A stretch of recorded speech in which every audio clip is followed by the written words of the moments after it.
Hello, everyone, and welcome back to the Raid of Vecna here on Halfling Wizard Productions. Yes, we're back after a crazy summer for me, and I'm happy to jump right back into it as we prepare for the second act of Reign of Vecna. Last we were here, our heroes defeated the Crackleich and saved, or I wouldn't say completely saved, but at least opened up the cracks to allow the gods to communicate again and showing Vecna to what a fraud he may be. That he didn't really kill the gods. So now, as we have returned, there is some time to be spent while waiting for the next attack. So, to reintroduce you to our players, we're going to go around the horn and introduce yourselves again, who you are, who you're playing. And just for today, how is your summer going? Just in general, I want to hear. I haven't really talked to y'all much this summer with everything that's been going on in my life. Would love to hear how your summers are going. So we'll get started on the screen to my left with Goose. Hey everybody, I am Goose. I am playing Tate, the rogue sorcerer warlock, just general sad boy. My summer has been kind of rough, but I'm making the best of it. I hear you there. Yeah. Still a little bit left of it to make some fun of it, so Right. hopefully you can get some good stuff out of it. Fingers crossed. Yes.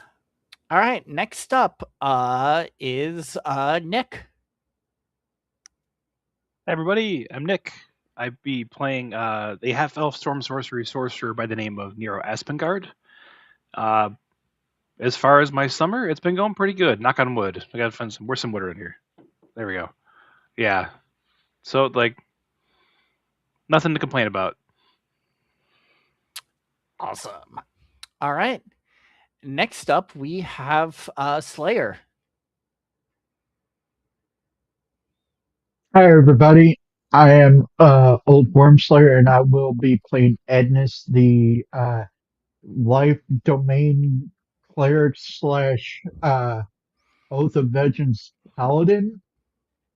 And when it comes to the summer, heat waves suck. That they do. That they very much do. Fortunately, the ones we've been having in Illinois have been relatively mild compared to some of the worst ones we've had in the past. So, and my city finally reopened their pool. Nice. It was being rebuilt. Nice. This past summer, our office actually here in Madison had a cooling water line break, and so we had no AC for most of the summer. So they had to shut down most of the buildings on campus. Thankfully, it's during the summer when there's not many students around, but they had to shut down most of campus because we had no AC. So I totally agree, and it was right when the heat wave hit us up here. So I get that. All right, and then finally we have Damon.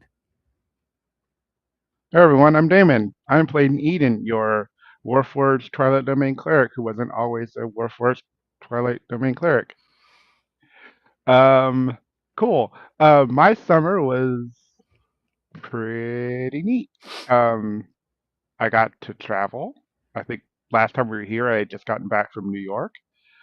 And then I've been keeping myself occupied with work and life and work. And sounds about right. Awesome. Well, glad to hear from everyone. Still a little bit of summer left, so make sure to enjoy it. Make sure to enjoy the sunshine when you can, and just enjoy it. So, but it's the evening right now. There's no sun out. It's time to play some D&D. There we go. As we all crawl into our holes and ignore the world as it is into another fantasy world that is also stricken with strife and uh Great escape. great escape for us.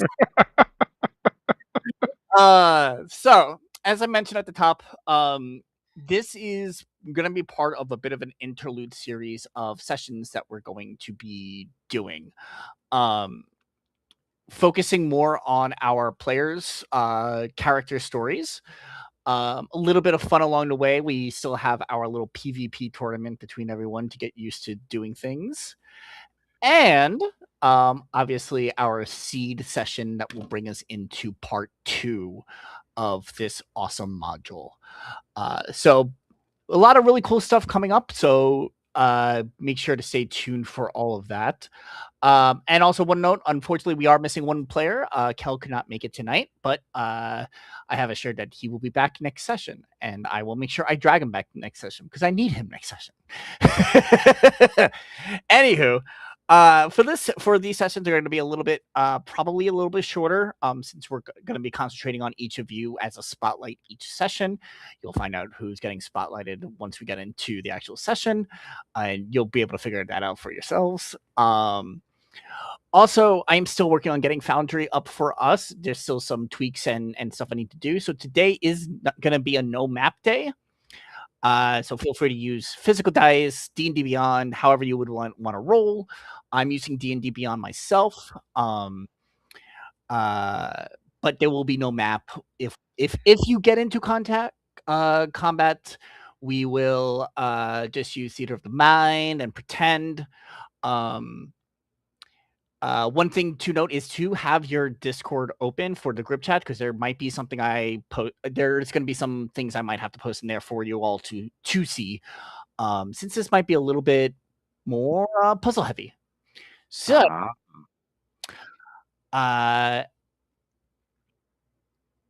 we shall begin then with what happened last time, which you came back to a celebration, a fairly planned surprise party from Xanathar, trying to congratulate you all on defeating the Crackle Lich and weakening the barrier between the gods in this realm. And Nero also found out a lot about his memories might not be all that cracked up to be, that pretty much relate to you all, that your memory, part of your memory of you getting to the Academy of Adventure originally was modified to make it seem all happy, hunky-dory, and that might not be the entire truth. So, with that knowledge, we in hand, you are basically just waiting for your next plan of attack, knowing that by defeating the Crackle Lich and destroying the Shroud Stones, you have declared war on Vecna. Instead of just being a thorn in his side, he knows your names, he knows who you are. And you best believe his troops will be ready to kill on sight. So for the time being, while Xanathar's spies are out gathering information and planning, what has been advised that you all stay kind of close to Thornhold, stay close to that base. Joke's on him. Edna's declared war on Vecna back in the academy. That is true, but Vecna now knows who you are. You're not just some random person on the street. Now you're someone who's an actual threat to them. Or at least he recognizes you as a threat finally. So it has been advised that you stay close to Thornhold. So you haven't really done much exploring outside, maybe a little bit here and there for training. Tate, you definitely went out and did a little bit of training with Goblin. You've noticed that Goblin has been growing really well. And those bumps on his back are starting to move a lot more. And you think that they're gonna, I don't know, hatch, I guess, soon. I guess that's what you can call it. I don't know. I really don't know how it looks when a Commandant's snakes actually begin to sprout. So It's like gross but exciting all at the same time. It is. It is really gross. They're getting a little. They're getting a little bit slimy because they're starting to really. Yeah, it's getting. It's you still hold Goblin from time to time, but sometimes you're like, okay, no, get away from me. A couple of times. Like a baby that's starting to puke on itself. You know exactly what I mean. Hey, I got a new baby niece. I've been seeing from time to time. I'm like, okay, this is cute, but no, get it away from me. I say a baby learns to puke on itself. You mean a baby then? Yes, exactly, exactly. Um, so while you are in this state of kind of waiting, you have time to explore the lair, do some of your own little training, or your own personal research and stuff. I'm curious to hear on a typical day when you don't have much idea of what to do, what are each of you up to right now? We'll get started. Whoever wants to start with, what would you be doing on a typical day if you're not like going out and exploring right now? Hmm.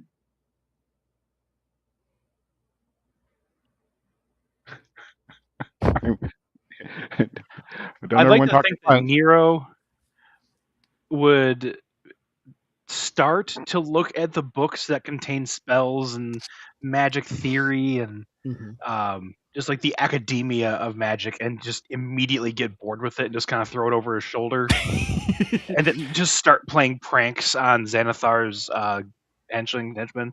Mhm. Xanathar has definitely gotten annoyed of you just tossing his books everywhere every once in a while. Surprisingly, this beholder is a bit of a neat freak. um, I'm gonna say you have picked up a couple things from that because you've noticed that there are some articles or stuff that has mentioned the Aspen Guards every here once in a while. You have noticed, recognized also a couple names that you, um, I guess I wouldn't say a hit piece, but more of like a opinion article here and there that always tends to target the Aspen Guards. Um, that is written by a set of twins. Um, Like uh, so anti Aspengard propaganda. yes, yes, I'm uh, down for that. Okay. yes. A pair of twins. Um, obviously using a pen name, but their writing style seems a little familiar to you. Like you might know who this might be. Can I roll for it? Sure. Roll a history for me. Okay. First roll of the night, and nat 20 for 24. Hey! Oh, and we're back, baby. We are back. All Hey. right. So with that S20, reading this article, you can tell how these these twins speak. Um, especially since even after the 5 years that you've been gone, it doesn't seem like they have grown up. Oh. This is a pair of twins from your childhood. A pair Oh. of that used to be like friends. I wouldn't say friends. They hung around the Aspengard kind of keep a while, trying to almost like trying to gain approval from your family. Um, but unlike the rest of the traditional wizards, they actually dabbled more in dunamancy. So Oh. in time and space magic. Um, it seems that they have grown their skills in chronomancy and graviturgy a lot since you have left. And it seems like they're trying to get into the expo by pissing off the Aspen guards enough to just say, "Fine, come here." Oh. That's a classic technique, honestly. Yeah. More power to him. That's Yeah.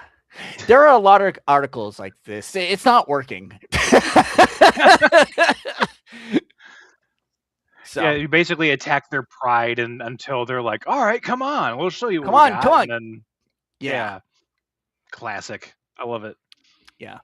He's just Yeah, big old smile on his face as he's reading it. It's like, get you him. and your siblings kind of bullied them a bit when they were young. Oh, absolutely. Yeah. Even though you were the bullied one of the family, you also it was like that was the shared thing amongst you and your families that these were like two little dweebs. Oh, they just want to get in here because of our money. Nero, go beat him up. There's that. There is Yeah. that. They know you have a sizable money. Cool, yeah. So that's been some of your research. As for the tricks on the pranks, they're Xanathar is actually amused by it. and Hoping to get on his good even will side. sometimes like you'll get like a little random telepathic message from him. It's like be like, hey, go do this. It'll be fun. I'll let you know he's gonna walk by. I'll let you know he's Yeah. gonna walk by. Like, all right. Awesome. All right. Anyone else? What else are you folks up to on a typical day? In fact, I'll call one out. Tate, what kind of training are you doing with Goblin today?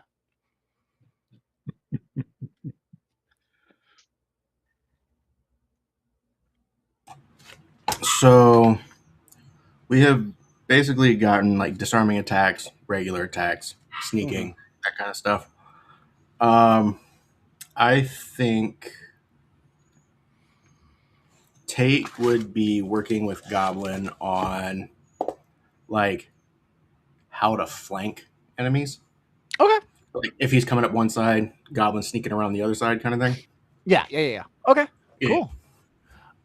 Go ahead and roll animal handling, and this is more about animal handling of how your training has been going so far during this time.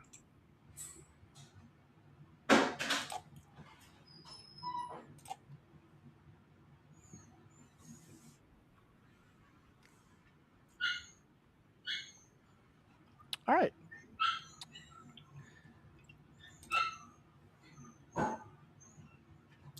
15. So yeah, 15.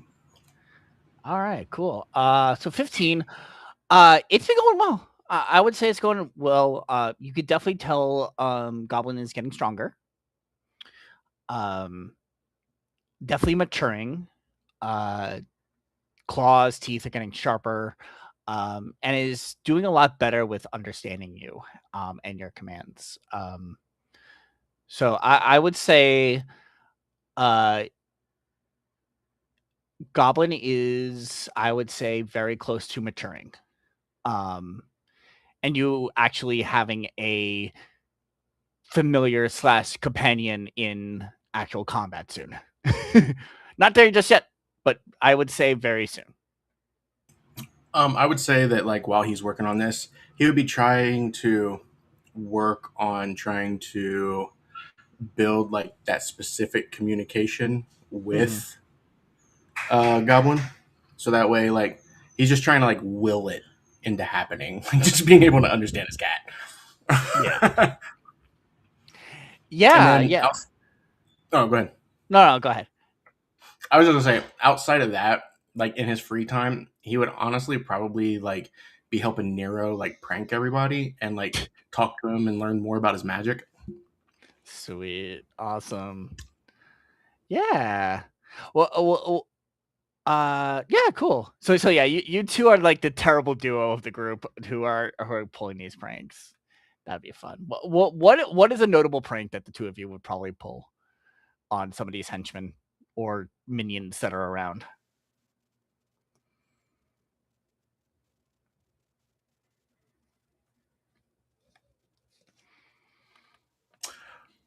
Nero, you are muted. Sorry, dang it, double muted.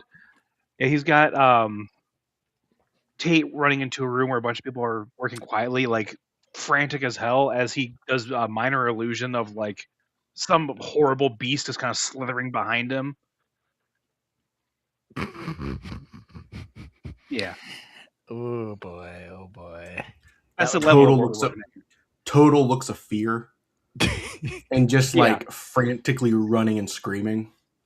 And then on the flip side of that, Tate would be helping Nero learn how to play cards, and he would be standing behind other players and using message to let them know what cards they had. I always love it. losing. God. I love it. So while the two of you are being menaces, Eden and Edness, what are you taking in on all this? While these two are running around without a care, without without anything better to do, just being So two little shits right now. Eden, just so everyone understands, Eden has a passive perception of 23 with because of the watchful helm and everything else. Eden knows everything that is going on and is a yeah, allowing it to happen. I think Eden is just sort of like um occasionally, like while they're walking around, she will like see them sort of like in a corner, like whispering and talking about what they're going to do next. She hears what's happening. It's fine, whatever. You know, when Tate comes running into the room with the minions and is yelling at the, you know, you know, full fear, nonplussed. Eden is just like, if I mean, their face doesn't move a lot anyway, but even more so, just another day, there they go. Nice. Can we also say that with Tate's passive perception of 21, he's completely aware of all of that and does not care? Pretty much. Yeah, yeah. I think this is so. I think Eden and Tate have a weird sort of understanding because Eden has a bit of a criminal background. They know Tate has a little bit of a thievery background. Mhm. You know, game recognizes game. Like, let's call it what it is. So, oh, hey, yeah, I see you. Yeah, I see you too. Like, it's very much that feeling about it all. They're not worried so much because it's harmless as long as no one's getting hurt. But even if someone were to be getting hurt, they know that there's what, at least two clerics and and a paladin, like two paladins. There's plenty of people around to, oh, someone's actually really hurt. Okay, here we go. Here's some healing. So if someone like falls and actually hurts themselves, they'll take care of them, and they know like Ednis or even Kel, not Kel, um, oh, Meek. Meek would be available to like take care of them if they needed to. Um, yeah, that's I I genuinely think Eden is yes, they're a mom in a way, but they're not gonna do that all the time. They'll let the boys be boys and Mhm. have some fun. They know, darker times are probably coming ahead, so let's get some fun before all hells breaks loose. All hells break loose. I mean, hell is already broken loose. I mean, again, It, or worse, or what? Baldur's Gate has already been dragged to Avernus, so. I would argue it was already there to begin with. Hey. Fair. but, but yeah, that's the extent of it in a way. Awesome. How about you, Edness? What's going on with Edness right now while all these goddamn shenanigans are going on?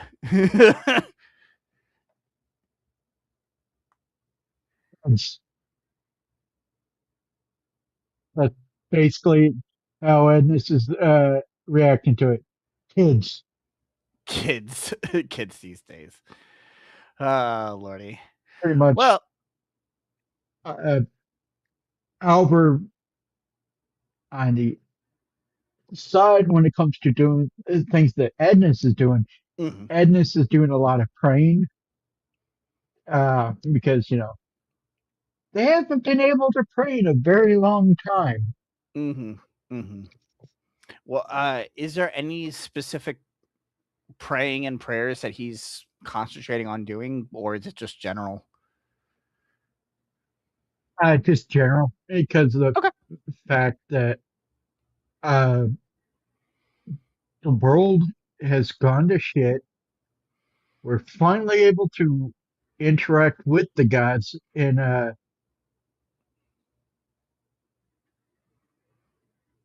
more effectively than before. Because the last time we came close to praying was when we discovered that the gods were still there Mhm, at the that temple where a lot of the statues were desecrated. mhm. Yeah. Okay. Awesome. So, uh, also during this time, the way I'm going to see it is that Meek, given his stature as a reborn, um, has a few of Xanathar's minions kind of taken him aside to try and figure out if they can dive deeper into his memories and such, and hopefully find out his own past more so than what is being assumed, I guess, at this point. So that is why he's currently out of commission at this point. Um, but he will join up with y'all once he's cleared to come by. But on this specific day, I'm gonna say you guys are planning another prank. A simple one. There's this little dweebish kind of minion that tends to kind of be Xanathar's secretary, a kobold. Um, and you know that usually running through the halls of the lair, usually carrying stacks upon stacks of papers and books and such. Um, and he's your target this time. What are you thinking to pull something on him? All right, Tate, I have an idea. Me too. What's your idea? Because I want this to be a team effort. I think it needs to involve hold person. That's interesting because mine went the actually opposite direction. I had so I was gonna have you fall in front of him, and then right when he collides with you, I was gonna cast Featherfall on him. So he falls super slowly, and all of his papers go flying.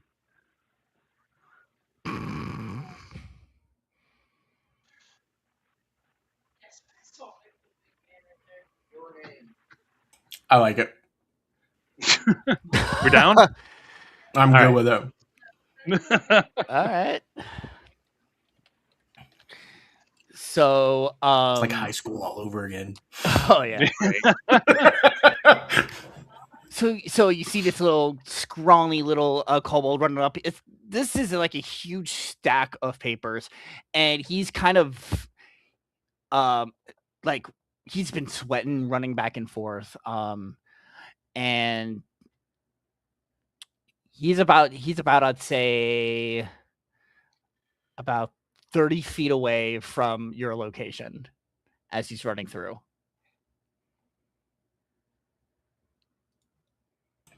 So Tate will kind of like stand like beside, like kind of like at a corner, like a corner junction kind of thing. And Mhm. as soon as the kobold comes by, Tate will come running out, and he'll like do the kick his heel thing and like throw himself in front. Go ahead and make a dexterity check. I'm going to see. This is going to be an opposed dexterity to see if either you're able to time it to trip him or if he's able to jump over you at the last moment. So just straight dex. Yes. Actually, acrobatics. I'm gonna make it. I'm gonna make it an opposed acrobatics. Okay.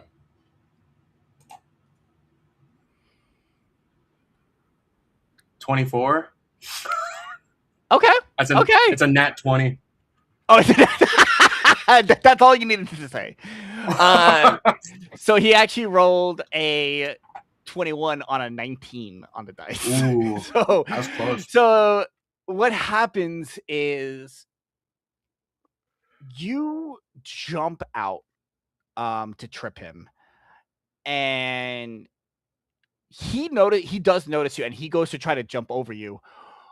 But with how you did it, you still are able to catch him right at the knees, and he's about to turn horizontal. And Nero? Oh, I got it primed. I got feather fall.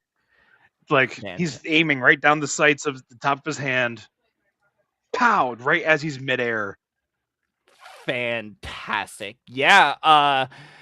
He is fully horizontal now, and the papers and everything go flying. Is it like Tom Cruise in the first Mission Impossible? Yes. He's like hovering above the floor. As he slowly, just kind of like a piece of paper, just floats to the ground below him.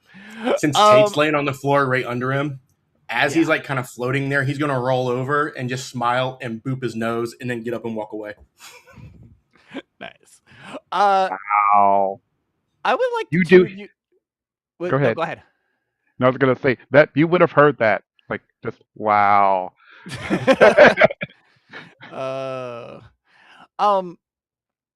As you all witness this happen, I'm gonna say that you're all kind of in like that main common area when this happens. I'm gonna need you all to make a perception check for me. Edness, I'd like you to make this one with advantage, though, specifically. 22. 22. A nat 20 for 31. God damn it! And I can see it, right? Because you're using D&D Beyond, so I can see that. 26. 26 for me. Yeah. And how about you, Edness? Your dice heard we're not doing combat, and they're like, "Oh, nat 20s, man. Here you go." Here we go.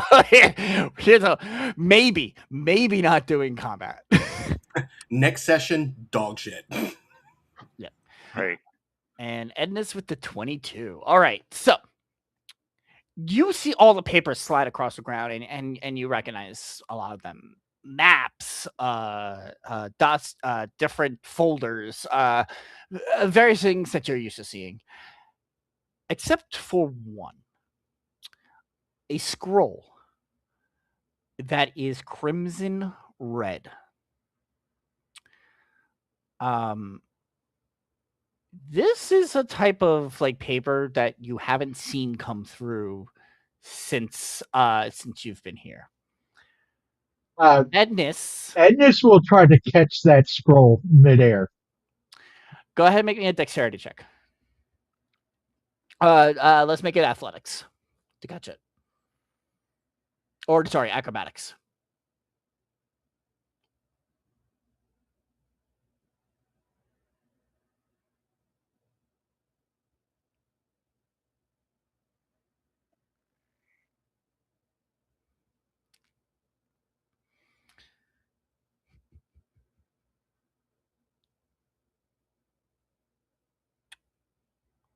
$13. You go to lunge out to try to grab it. Unfortunately, you do miss, and it does fall to the ground. Nothing big happens. You just see it roll. But now you're at an angle to looking at that scroll to where you recognize that the scroll has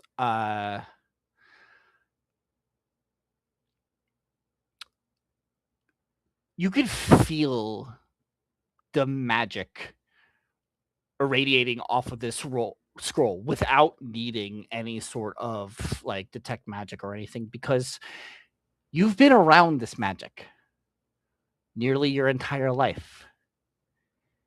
This scroll is Thayan.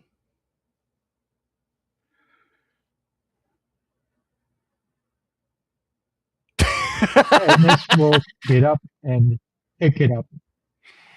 You pick it up.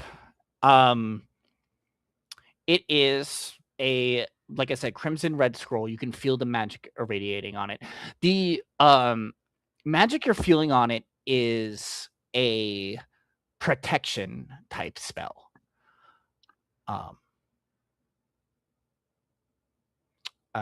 It's seemingly not like the scroll does protection. It's more of something is protecting the scroll from being opened.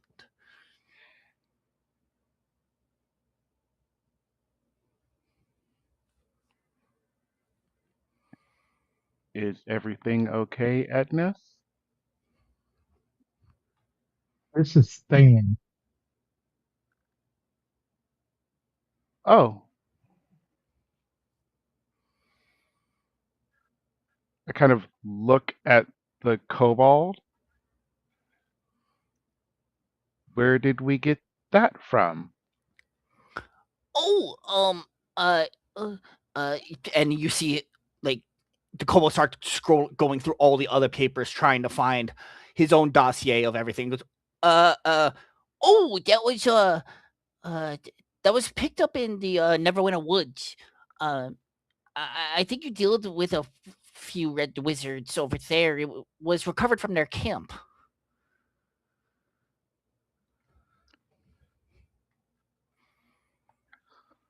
There's protection magic on it to prevent it from being opened.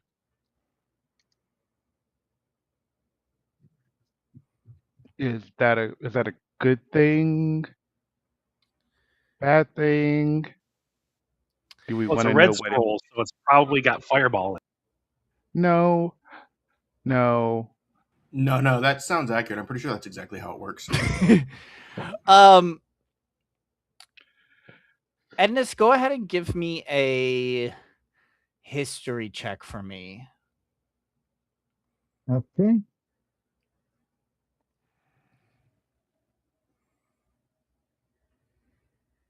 Not bad Not concerning bad. it's one of my worst skills. Yeah, 50 is not bad. What you remember is that these protection spell. So most of the scrolls in this time for fans use is those kind of crimson paper, just to say because red wizards, all that fun stuff. Brand. But you're not too far off about the fireball because you recognize that the protection spell on it has a contingency with it. Where if you fail to open it correctly, and you've seen this happen before, that if like it's almost like one of those locks that we have that will lock you out of your phone if you put in too many wrong combinations. You fail to open this multiple times, it will explode on you and destroy whatever inside.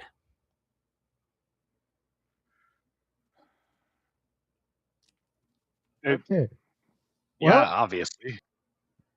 there is some partial uh, truth to the fireball thing, Hmm. but not in the way you think. If this is not opened correctly in a certain amount of times, it'll explode into a fireball. Well, And you know the Saiyans don't play. This is probably a high level fireball And this that's is stored in there. and it's probably like high end fireball beyond what any of us can cast. Or hmm, even counter spell for that matter. that's unfortunate. We're probably talking like close to like seventh, eighth, ninth level. Mm-hmm. that could be dangerous. That would be Could be very even dangerous. delayed blast fireball. That's even worse. So I'm still learning a lot about this whole magic thing. So I don't know what levels mean, but Oh, I'm pretty good with fire if you want me to try and open it. that I have an idea,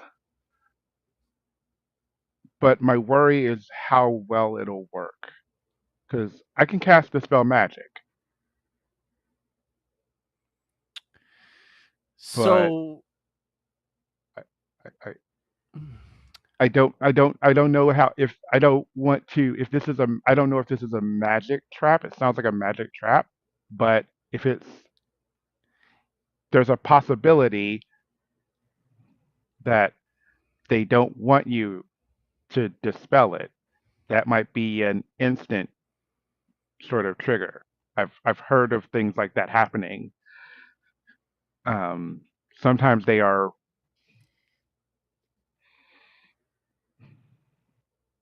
riddles that are meant to be solved. Uh, Riku, would I know of a way to properly open these without triggering the trap? yes, because this is their way of doing a combination lock. Hmm. As you are looking at the So scroll, you do see a like normally where they put like the tape or wax seal to seal it shut. It's almost like this mechanical rune that's placed there. Um, and when you tap it, an illusion appears showing 3 dials in an upside down triangle formation with a big number 3 in the center. The two dials on the top 2 corners, as you look through them, are all symbols representing schools of magic. And the point at the bottom has symbols that are representative of the elements.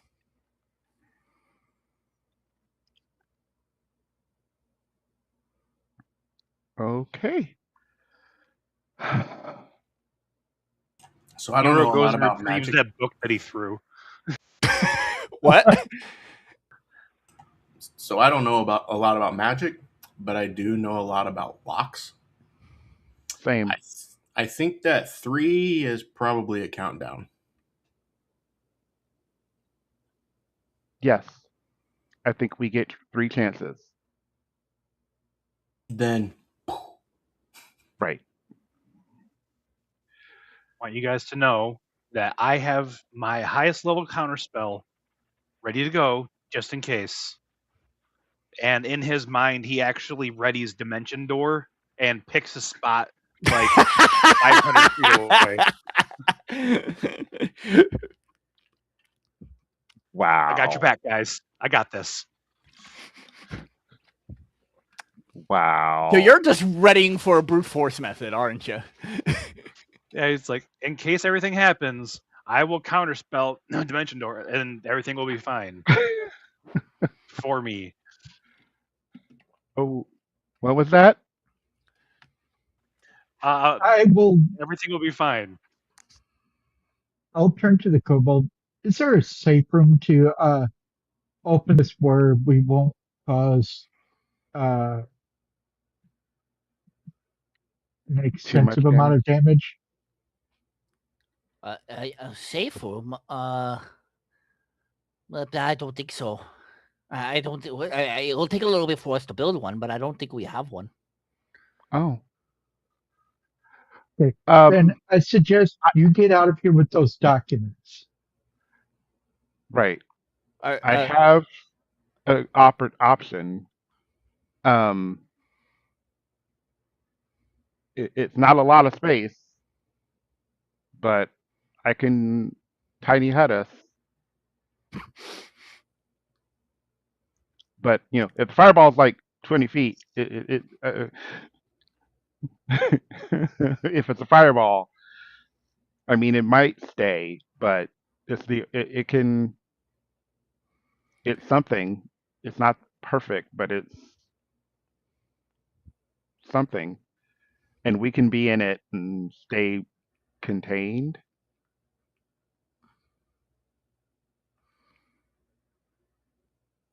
Out of Once I cast it, curiosity, once I cast it, I can't leave it, or else it dissipates. But that's 8 hours. It's there for 8 hours. So just putting out options. I have a random question. Sure. Do you remember forever ago? I think it was like second or third session. Mm-hmm. We went to the dude and I can't remember what his name was, but we got all the little trinkets and stuff. That's where we Oh, got, the Clockwork King, yeah. yeah, that guy. I still have that coffin. Is it like magical in any way? No. Okay, so it wouldn't work like a lockbox to like shield the No. blaster thing? It was a small coffin that held a ring. It's not going the scroll will not fit in there anyway. So Oh, okay. I thought it was like a toy coffin kind of thing, not Oh like no, it was a lot tinier than that. Baby, no, Um not baby. Turn you into a baby. Like Edness, pocket sized. yeah. Edness, I will say that you do recall that this is a common thing that they use for important documents. And they also know that, people forget things, like passwords. So, sometimes they have ways of whether it be clues or remembering the password.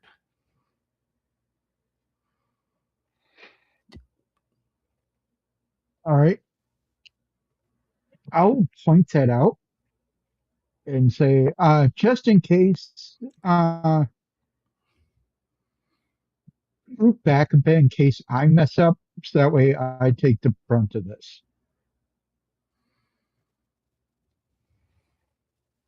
You know how people do that thing where you walk with like foot in front of foot to count the feet? Nero walks 21 feet away. Just gives him 2 thumbs up. Size 12. Uh. Nice.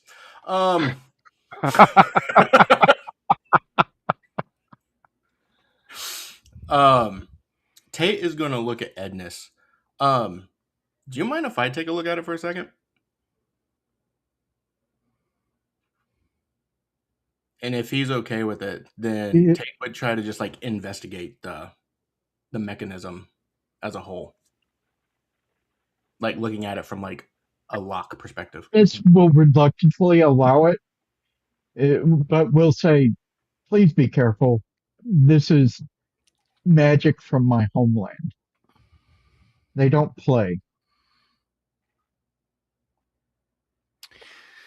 So, the mechanism itself is very plain. There's not really any sort of way that it turns or maneuvers or anything. It's what's basically hollow projecting this illusion that shows the 3 locks that need to be, or at least 3 wheels that need to be turned to the correct orientation.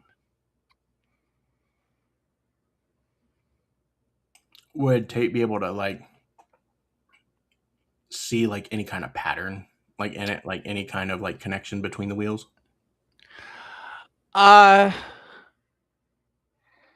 They all look similar. The only difference is the top 2 show schools of magic. The center one below is elements. So like fire, acid, thunder, lightning, all those. But the 3 wheels all look very similar. Through your rogue type of knowledge, you could probably assess that this is a way to do combination locks so that pieces of it don't get scuffed and you can't easily guess by how it's been moved prior. Mm. No clicking or anything like that, like a normal lock. Exactly. Yeah. Okay. He'll hand it back over to Edness. Sorry, I tried. All right. Do Agnes will cast guidance on themselves, Okay. and then we'll start trying to find the clues to the password. Uh, so from your knowledge, you know that wherever they take these type of documents is also where they have the clues or cheat sheet or whatever. So from from the observations, you could probably assess that back at that campsite is where you might be able to find yourself some clues. Okay. We need to go back to the campsite.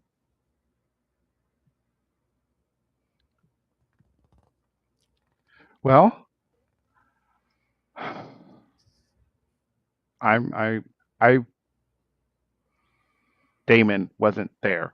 Um,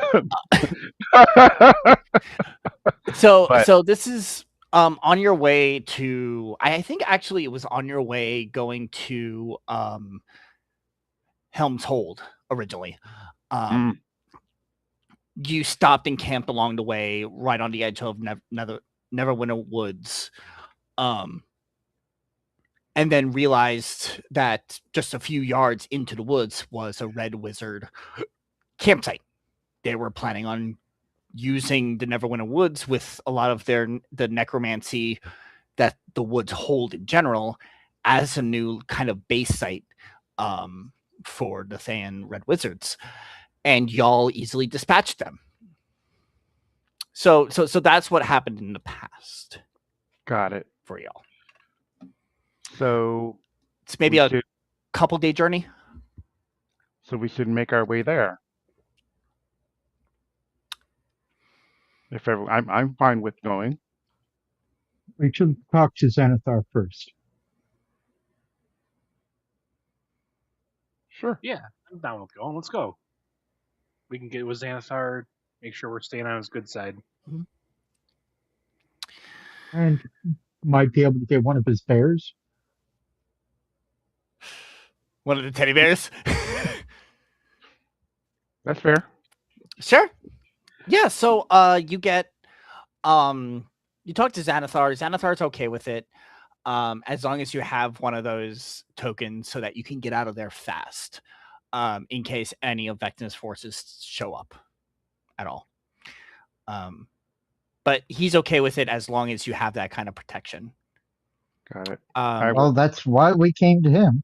He's also willing to send 2 of his henchmen with you as kind of to guard outside the tree line of Neverwinter Woods. That way, if they can warn you if they see any forces coming by. So you'll have a few layers of protection there. Quick question. Yeah. What's Olivier been doing this entire time? Olivier's been studying. Doing a lot of studying, doing a lot of work on his spell book / deck of cards. He kind of started the equivalent of Friday Night Magic at his within within the lair. So so he's been very busy with that lately. He's gonna openly like call him a nerd, but like feel really privately, secretly proud of him. Yeah.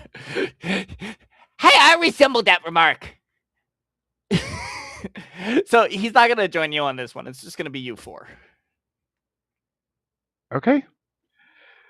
Then let's go. Okay. Remember, Olivier likes to play summoners. Just he walks away. Hey! You don't give away the secrets. Sorry, it's been. I was thinking of a retort, but it's been so long since I've played Magic, I can't think of anything. Anywho, okay, so you take a few days, travel back to the Neverwinter Woods and make your way to the site. The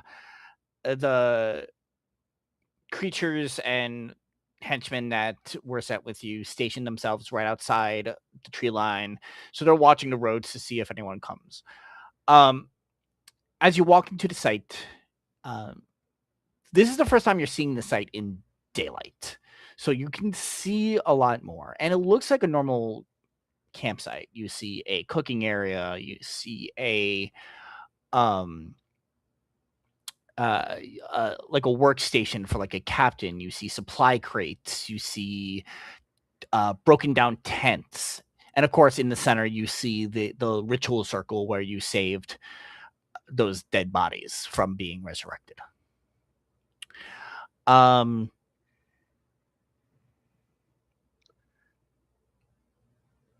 yeah, where would you like to investigate first? Uh, is the blatant message that Edna's left still there? Yes, but it's also decomposing. It's definitely in that decomposing state of yeah.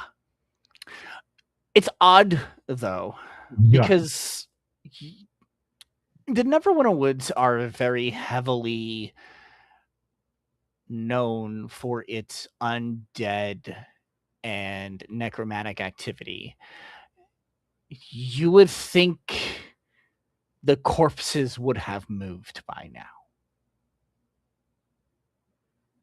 Hmm. But surprisingly, the bones, body parts, and such are all still lying there on the ground, pretty much where you left them or saw them. Ernest will point that out to everybody. Since you did point that out, since you did notice that, Edness, go ahead and make a perception check for me. All right.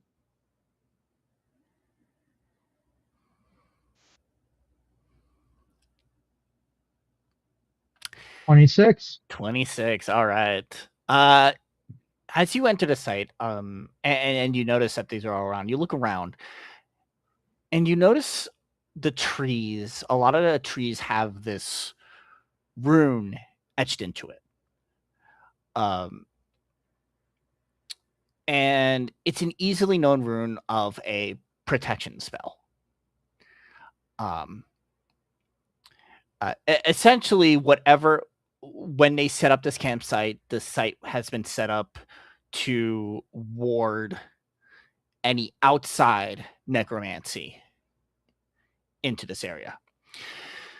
The thing is, you're noticing, though, is that a lot of these runes have been carved and scraped off, like as if they were trying to like dispose of them. However, in the northeast corner of this campsite, you can see a faint blue glow from one of the trees.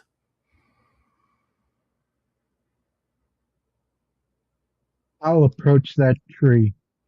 Okay. You look at this tree and you see the same rune that you saw on all the other trees. Scratches through it and stuff, but for some reason, this one in particular is keeping its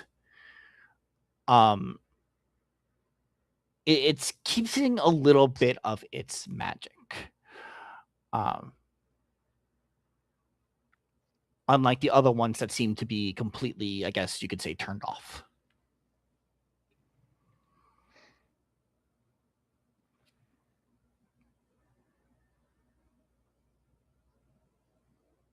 I'm gonna give it a closer look and see if there's signs of, say, the cheat sheet I'm looking for in the area.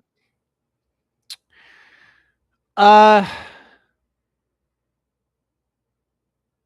so you look around, like in the southeast area of the campsite. You see a bunch of crates and supplies. In like the northwest side of the camp, it looks like there's a private desk area for somebody to sit in that seems to have some paperwork on it. We'll approach the desk. Okay. Well, You approach the desk, and a lot of the paperwork looks pretty standard for a site like this. One thing that does catch your eye is that you notice that one of the papers says that it's a shipping manifest. A shipping manifest specifically holding 8 items.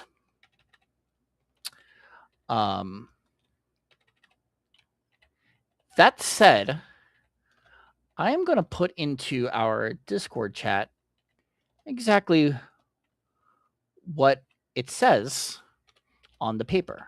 So give me 1 second.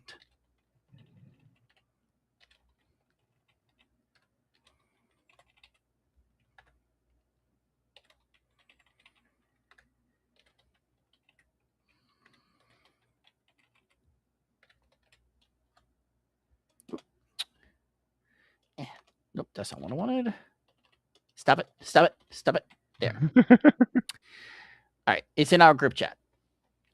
That is what the shipping manifest lists. oh my.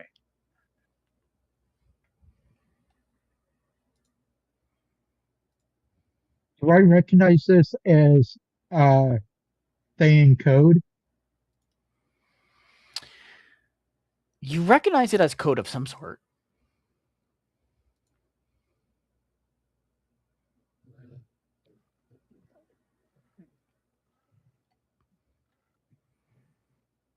Hey, Tate,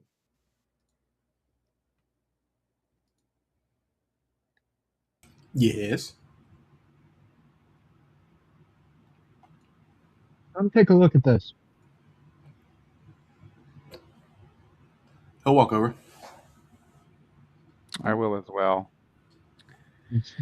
You all see this piece of paper there, and on it is a shipping it says clearly in common says shipping manifest, and it lists these 8 items. And for those of you at home that can't see, it's a bunch of jumbled letters that don't make any sense.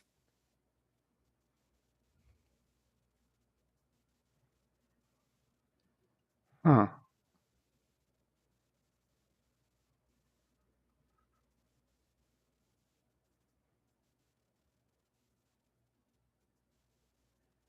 Interesting.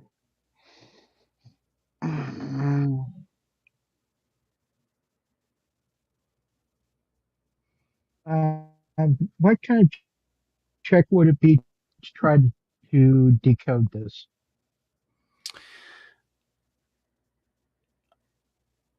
I would say an intelligence check. Straight up intelligence.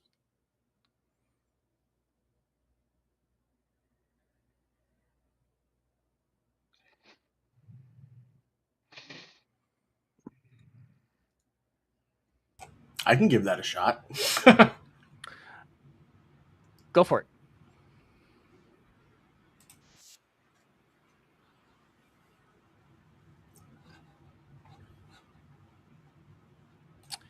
And, oh, I That's got a a 23 16 for on me. my end. Somebody rolled it.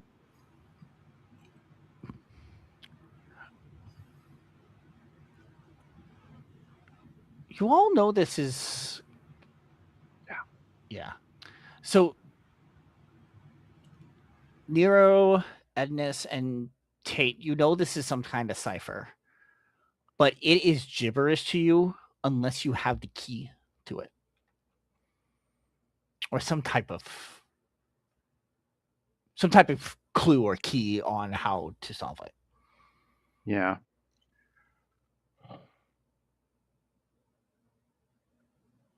I'm gonna I'll look to uh, take a drawer and we'll start searching for the cipher. Okay. There's really nothing in the drawers. There's nothing. There's no really other papers. It was really just this one that was there. Um,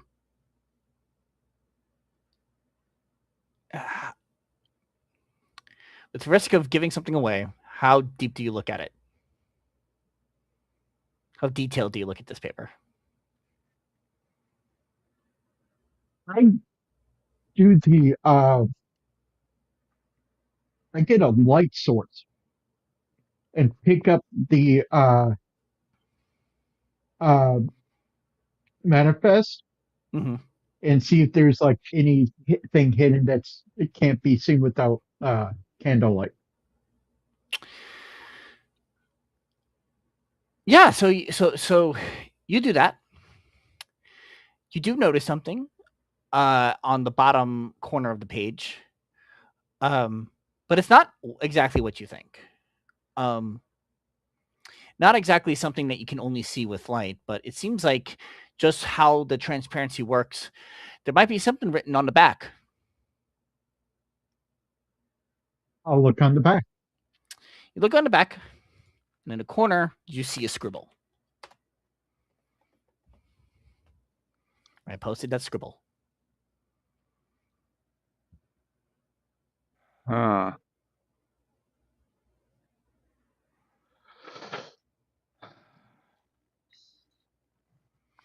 I will tell you right now, you have all you need to solve this.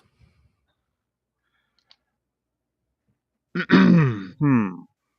Hey, Edness, can I see that scroll? The scroll or Here, the piece of paper? The scroll.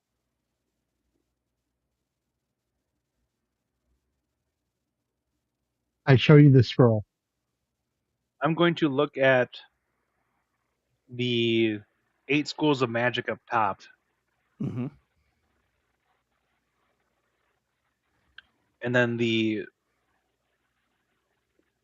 trying to think like it does when this is 8 schools of magic. I'm assuming it's like a symbol representing the school. Yes, Okay.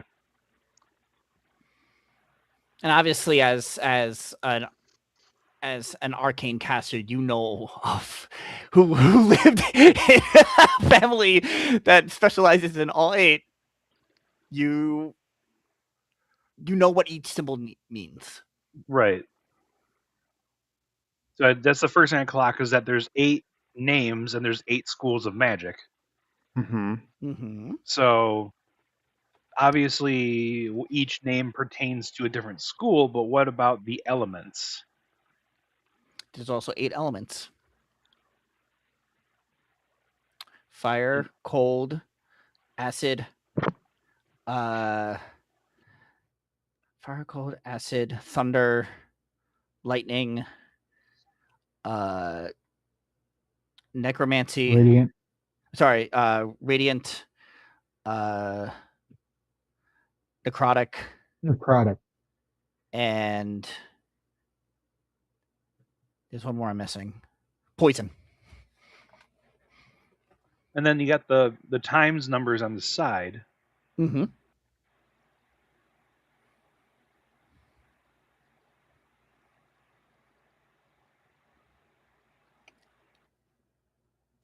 If this was an actual manifest, the numbers are usually just something, how many of it that it would have. Um, this, I'm. Or how many packages are being delivered to them. It's just the arrow, the symbol is a clue. Right 7. Are greater than 7 or less than 7. Nero's Or got that's like the little alligators. No, there's no alligators on this. alligators? Yeah, it's like the little alligator mouth, the greater than less than symbol. That's how you know which one's bigger, which one's less.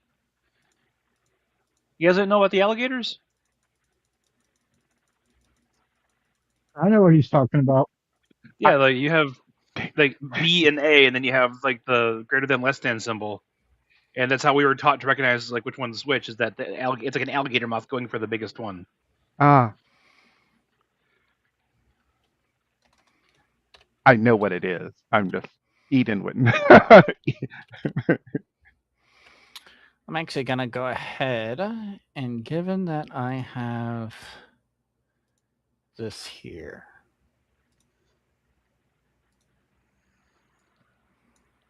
Let's see if I can make this look bigger.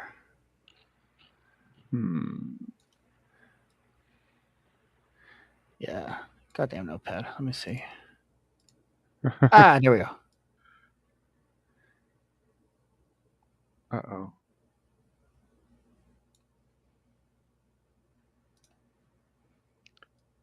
You're showing everyone. Yes. Not the best quality. So maybe if I do. Let me try a different layout. Give me 1 second. Okay. But.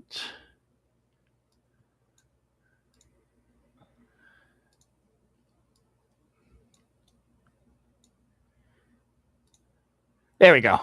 That Wow. looks better. So the top here is to manifest itself. Bottom here is what you found that was written on, that was scribbled on the back. Like it looks like an arrow to 7. Like pointing to 7.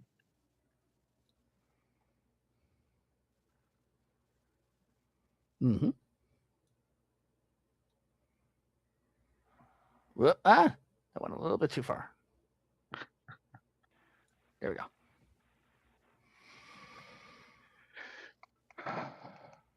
It could mean take 7 steps to the right.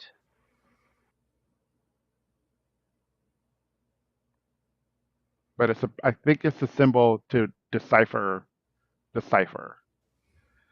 Nero's like And sidestepping 1, 2, 3. that's not what that means. 7 letters.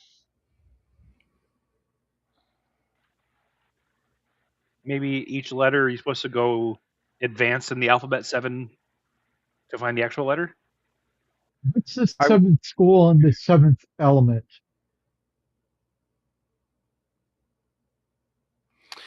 As you turn the lock, you'll. I mean, it's a looks like a circular lock. So if you turning it in like the order that they normally are, like alphabet, like the schools would be in alphabetical order, as well as the elements are all in alphabetical order. So what the seventh of each would Maybe be necromancy. For the school. necromancy, and the element probably would be necrotic. Let me see here. And what am I doing? Why am I talking? Y'all should be figuring this out. No. Keep it going. Keep it going. I'm gonna shut up. Yeah, the 7th one is necrotic.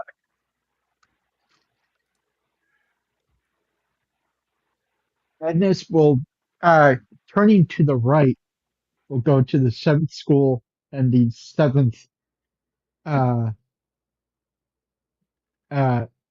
element. Okay, so turning to the right, you're gonna turn 7. So that would put you on. Let me see here. Oh, I'm turning to the. I'm turning right until I reach the seventh school.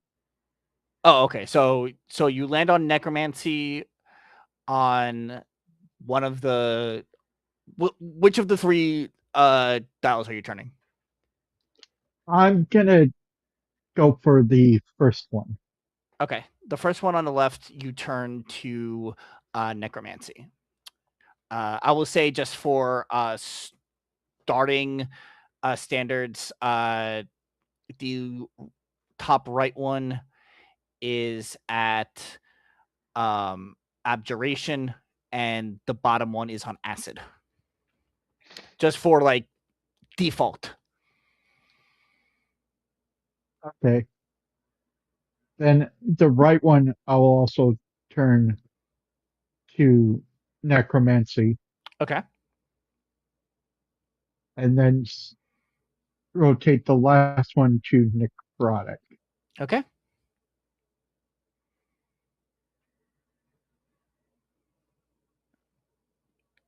What do you do after you do that? And then I try opening this lock. Okay. To open it, you press on the same button, the same like seal that you did to make it show. You see the number in the center of the triangle glow red and turn into a 2. That's not right.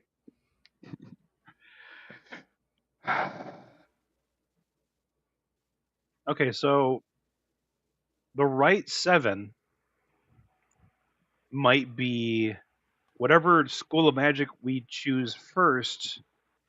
You go 7 more, maybe, for the other school of magic Well, dial.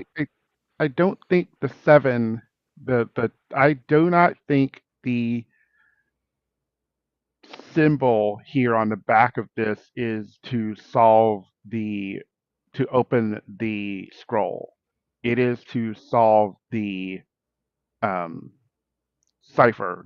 Figure out what this is, and that will then help us determine what I think that may help. But I'm trying to figure out what the symbol is meaning, because if you go like, I'm just using the first letter in this thing, and that's a P. And if you go 7 from P, that's a W. Or if you go backwards,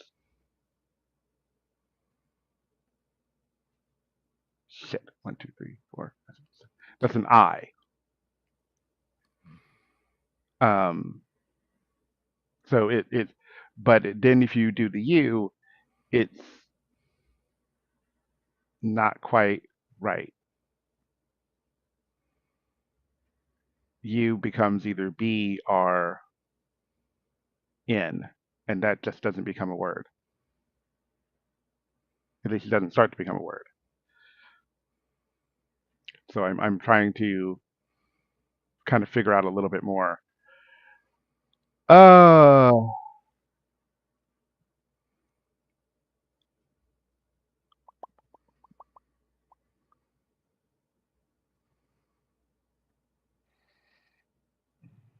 but am I close? Am I better at, like, what is this correct? Is this symbol to solve these thing this these 8 things here? I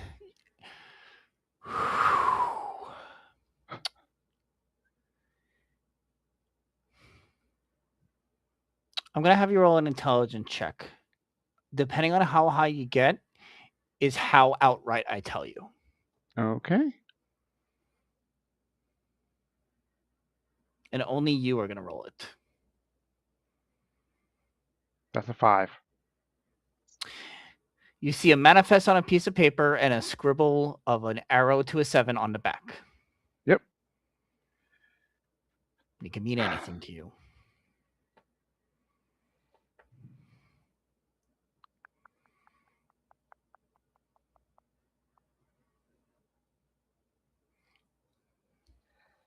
Hmm.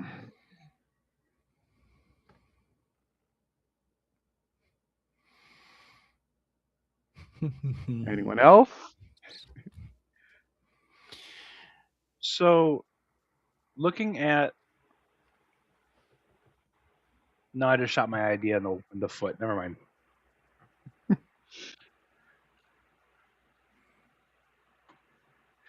I'm gonna give you here's one thing I'm gonna tell you. Continue to try to figure it out.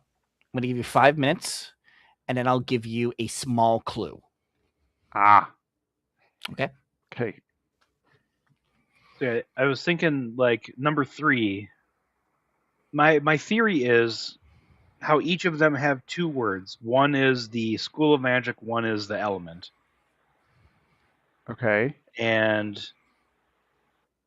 if you look at number 3, it's the second word is VPS.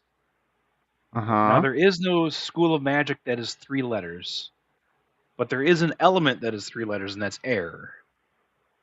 Air is not one of the recognized elements that are on It the dial. isn't? No, it's the damage element. Oh, okay. I'm thinking like Avatar: The Last Oh Airbender. no.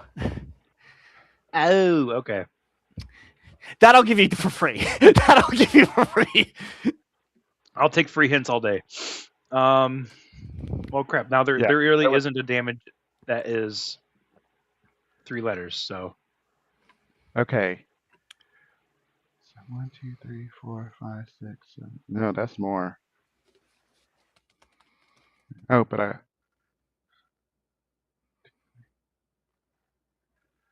1, 2, 3, 4, 5, 6. Okay.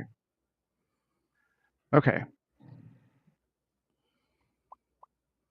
Yeah, because there's a couple of words. There are 3 words. There are 3 letters. So there's neither a school of magic or a um, element that is only 3 letters. So it's not that simple. and then I'm just. the times numbers are also kind of screwing with me.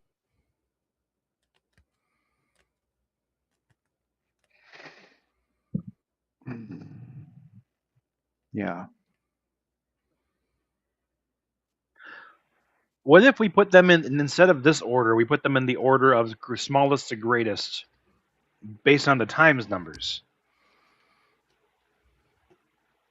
So, Okay. like, hang on.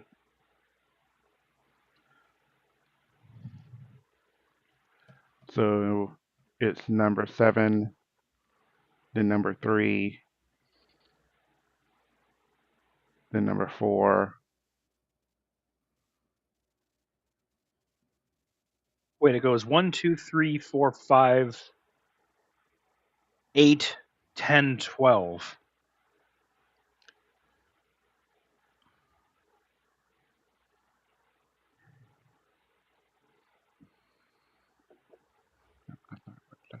That's not that either. 1, 3.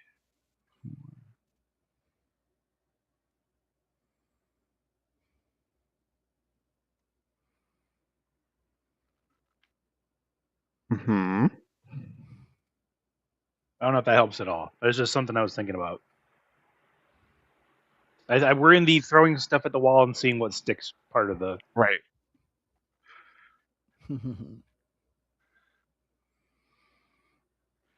Do. Are we? I can't ask you for hotter or colder. You know what? The 5 minutes is almost up. I'll give you this. Eden, Yes. you were on the right track when it With comes to the adjustment of letters. Okay.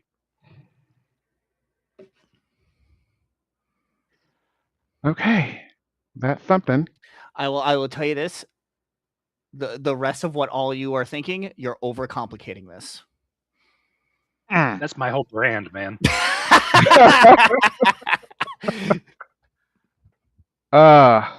Okay. All right. So it's something So related the biggest to. thing, so I'll tell you this, the biggest thing you need to decide on is it 7 to the letter displayed, or is it 7 from the letter displayed? Okay. Okay. Okay. Let's start with 7 to it. So backwards. Mm-hmm. 1, 2, 3, 4, 5, 6, 7. If you want, I can also retype them here. If you'd like to show it to everybody. Okay. Well. Okay. So P, Mm-hmm. 7 from P Mm-hmm. is I. Okay. And then 7 from you. 1, 2, 3. Shit. 1, 2, 3, 4, 5, 6, 7 is N. And 7 from J. 1, 2, 3, 4, 5, 6, 7. Is C. then is it L is next? Yep.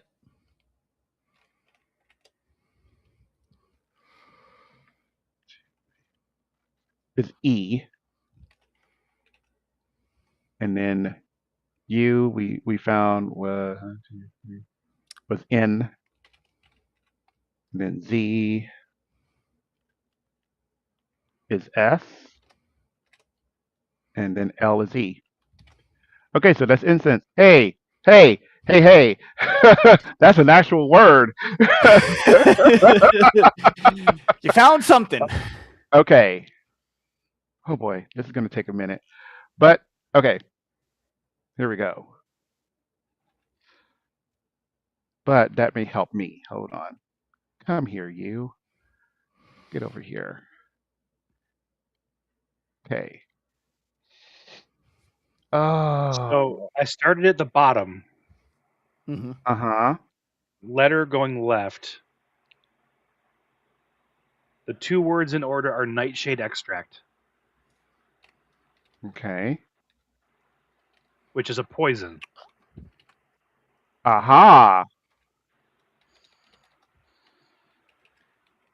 Someone is faster. By all means, I am. No, Okay, you're good. You're good. Keep going. Like this needs to Okay. be a group effort. This is gonna take a minute. Okay. Yeah.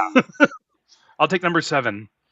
All right, and I'll finish. I'll finish number 1 since I was working on it.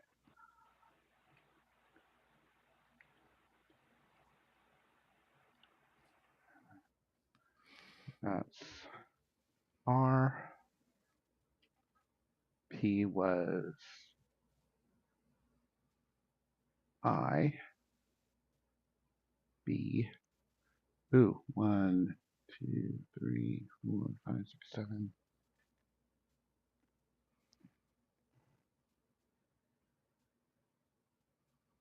Is U. Number 2 is lead line boxes.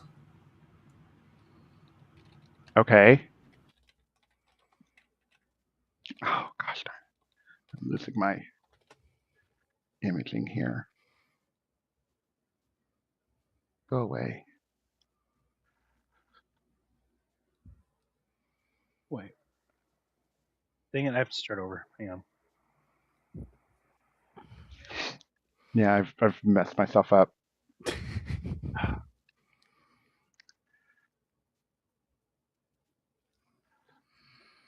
So Y 1, 2, 3, 4. R. P is U. Mm-hmm. That's not right. A. Is, Hey, thank you, Mandy, for the raid. Sorry, things are a little bit on the quiet side right now. They're trying to figure out a cipher puzzle. They're on a good track. I'll put it there. It took a while to get here, but they're on a track. we're not the best puzzle masters here.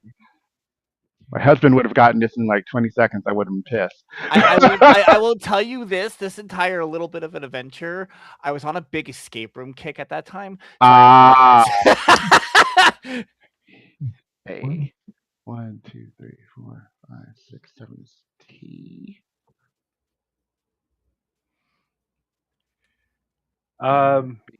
Number 7 is onyx gemstone.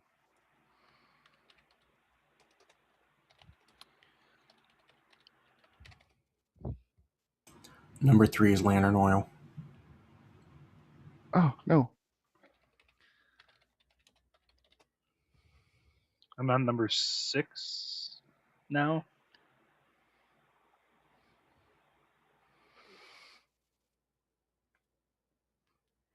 Is it bad that I'm getting giddy? No, getting this. This is actually really fun. Because I can see something forming. Oh my god. I can't get my fucking mouse to move. Mhm. 1, 2, 3, 4. Oh, okay.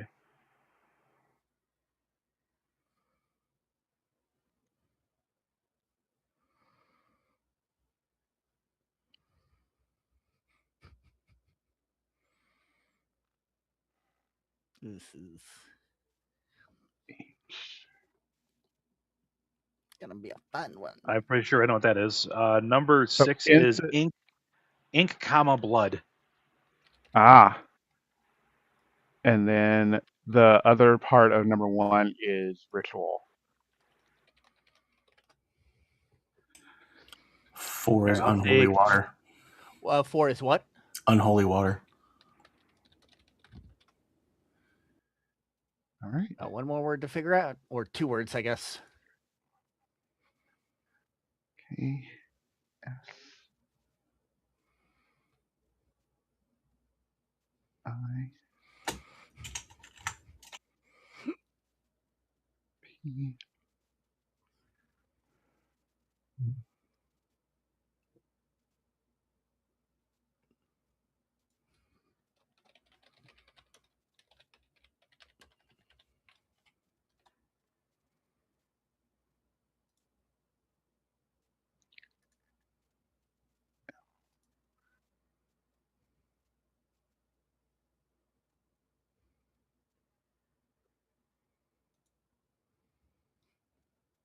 Yep.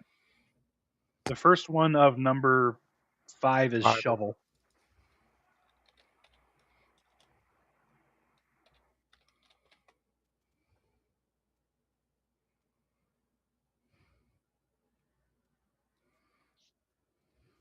Second one's iron. Yeah, I was like so close. Okay. Okay. Now, So what do you get from this? these sound like material components for spells. Mm-hmm. Like ritual incense is like sometimes for find familiar. I know that much. Um, oh boy. What would really help right now is if we had a wizard. Oh no! I wonder Instead why he's, he's not here. instead he's back at the lair playing freaking Magic the Gathering with all the other minions. Arcana the Conclave. That's what it's called in this world. I like Arcana that. the Conclave. Oh, we Okay. have a sorcerer. He should be able to figure it out. The sorcerer doesn't necessarily use material components. Neither Yeah, does a that's me. warlock. Yeah. I sometimes do. I'll give you this. It's right in your face.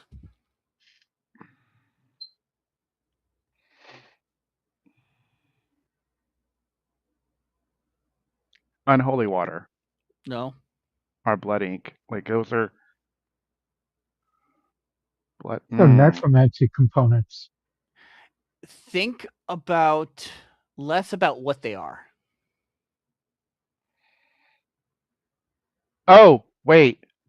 Illusion. The first letter of each word is illusion. Spells illusion.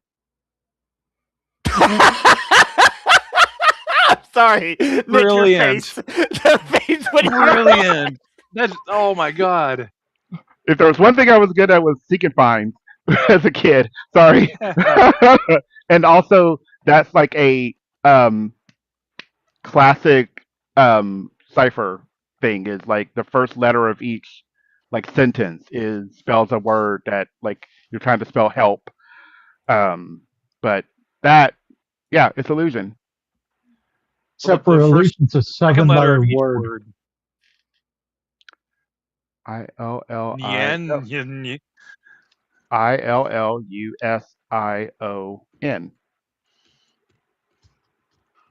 It's illusion. Alright, so School of Magic. That's the school of magic. That's one of There you that's go. one of the um that's going to be one of the wheels is illusion.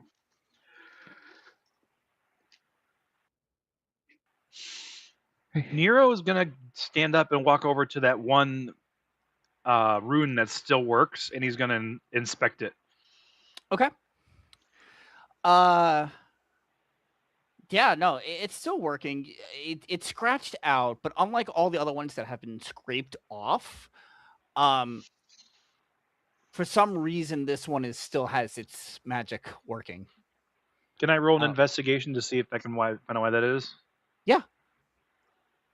Go ahead and roll investigation. Can I help him? Sure. Please. I was gonna So go ahead and cast. roll that with advantage. Oh, whoops. Let's take his. Mine's a 13. His is a 14. Okay. Um, as you look at all of the scraped off runes on the trees, you notice that obviously they're uneven. Uh the rune itself has 3 symbols within it. Um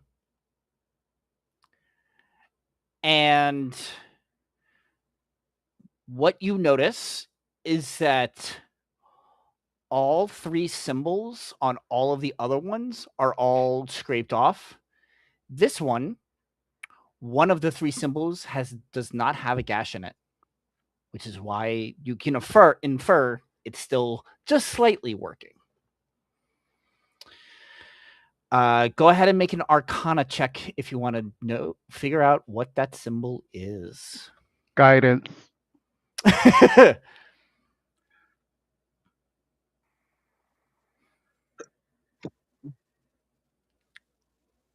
Guidance is what, +4? A D4. D4, yeah. Roll a D4.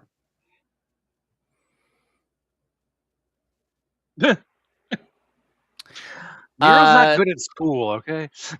Nero, you have, for some reason, you can't tell what that symbol is, but Tate immediately clocks it as a symbol for necromancy. Why is Hey, the second Nero. one right? Hey, Nero. That's Yeah. necromancy. I know that one. That one's necromancy. Yeah, obviously. Wait. Hey, why don't you tell him?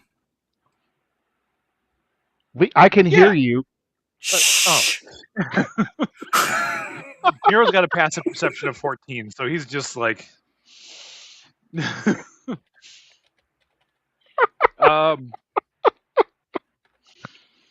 Okay. Necromancy. Yeah, definitely. It's necromancy, guys. I just helped. Oh, Alright. I just helped Tate figure that out. and this will adjust the first one to be illusion on the scroll. Mm-hmm. We'll keep necromancy there. Okay. But Now we we now need to need the figure out the element. element. All right. Only places I will say you haven't checked was the kitchen area, and I'll tell you exactly where these things are. There's like tents all over the place, haphazardly about. There is a stack of supply crates in the southeast corner of this campsite, and there is a little kitchen area in the south central part of this campsite. So Crazy idea. Tate and Nero, Tate and Nero. You check the kitchen. Me and Eden, we check the supply tent. okay. Quick question. Mm-hmm. Yeah. Out of curiosity, did that manifest? Did it have any like magic traces on it or anything like that at all, or was it just handwritten? Just handwritten. Okay. Well, it's a combination of typed up and handwritten. So the symbol. So the desk was in the northwest corner, right? Yes. The symbol was in the north.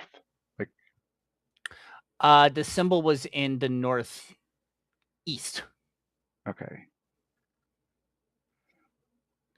So you have the desk was in the northwest, symbol in the northeast.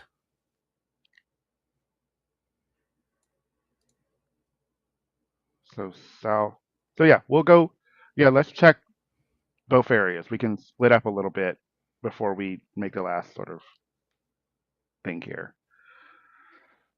So let's go investigate. Um,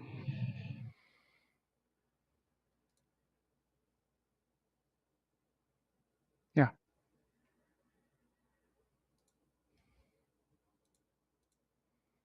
Okay. So sorry. Where are you investigating? So the Tate and Nero are going to the kitchen, right? That's what you said, Edness. Okay. And Yes. then we're going to and Edness and I are going to the crates and supplies. Okay. Cool. Let's do the supplies first. You dig through the supplies. A lot of it is simple, um, different types of cooking supplies, different tools, ritual supplies, components, things like that. Go ahead and roll me an investigation check. I will guidance myself. I will do the same.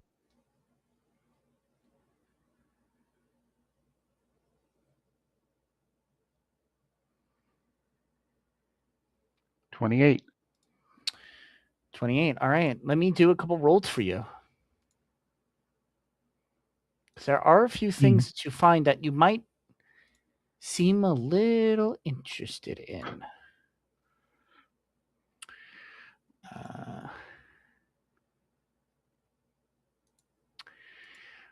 Uh, do, do, do, do, do, do, do.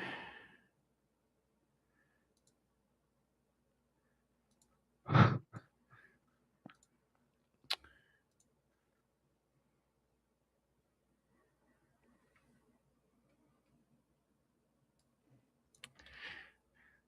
just looking up a couple things.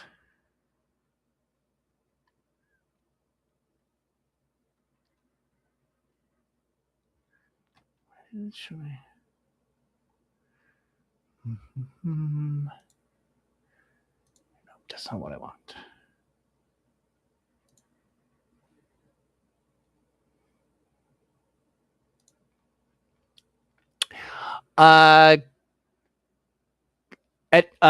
Eden, go ahead and roll me a D100.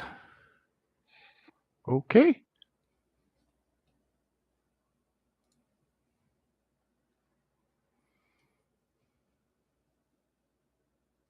10. 10. Okay.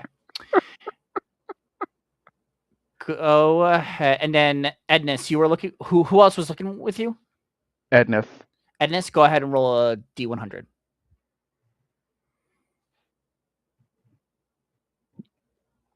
Pop it goose. 63. All right, let's take a look at what you find. You find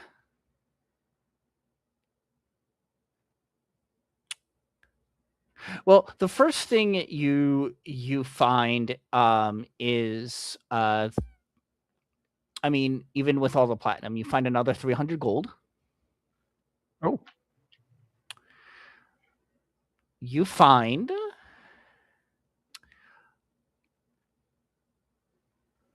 a potion of supreme healing. Wow. And you find an oil of sharpness within that stash.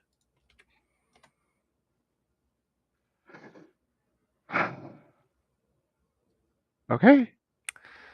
So on that note, there's nothing really out of the ordinary that you can find with these boxes. No markings, no other things. So shall we move on to the kitchen? Yes. Okay. And hey, we found a couple of useful items. Agreed. Yep. Some things that they left behind. Y'all rolled really good. So back in the kitchen, there's your regular cooking supplies, things like that. Nothing again out of the ordinary. You do find a cauldron that appears to be filled with this red opaque substance. That is solid. And with the way the cauldron is made, you can assess that it's stuck to it. You're not going to be able to like get it out or anything.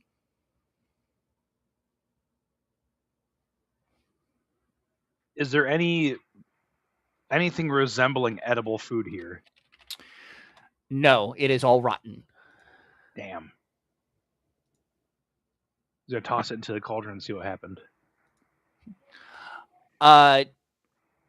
It just like splatters on the top of this hard red substance that's in there.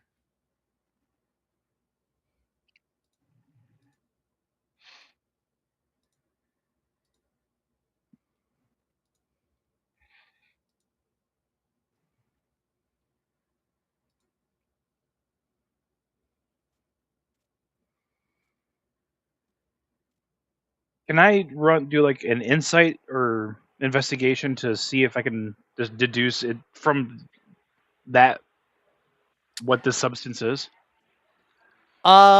Sure, yeah.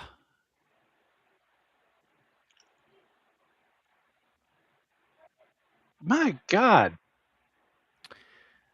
Yeah, you really don't know. I got one nat It's 20 in the weird.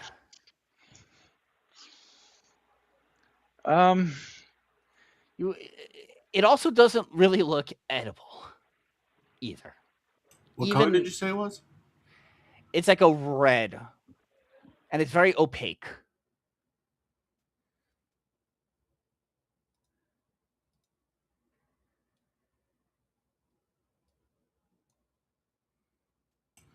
Is it blood? It seems very blood-like, but you can't really tell from the state that it's in.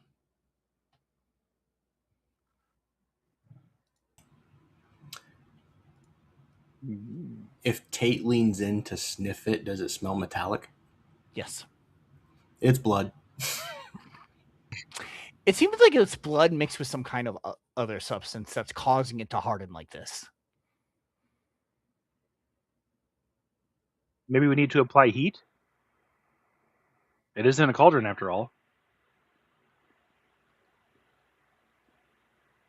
Is there like a spot where we could light a fire? Yes, underneath it there's like the wood setup that you would normally cook over. He's gonna reach under his shirt and he's gonna pull out, like, hold up one of the necklaces of fireball.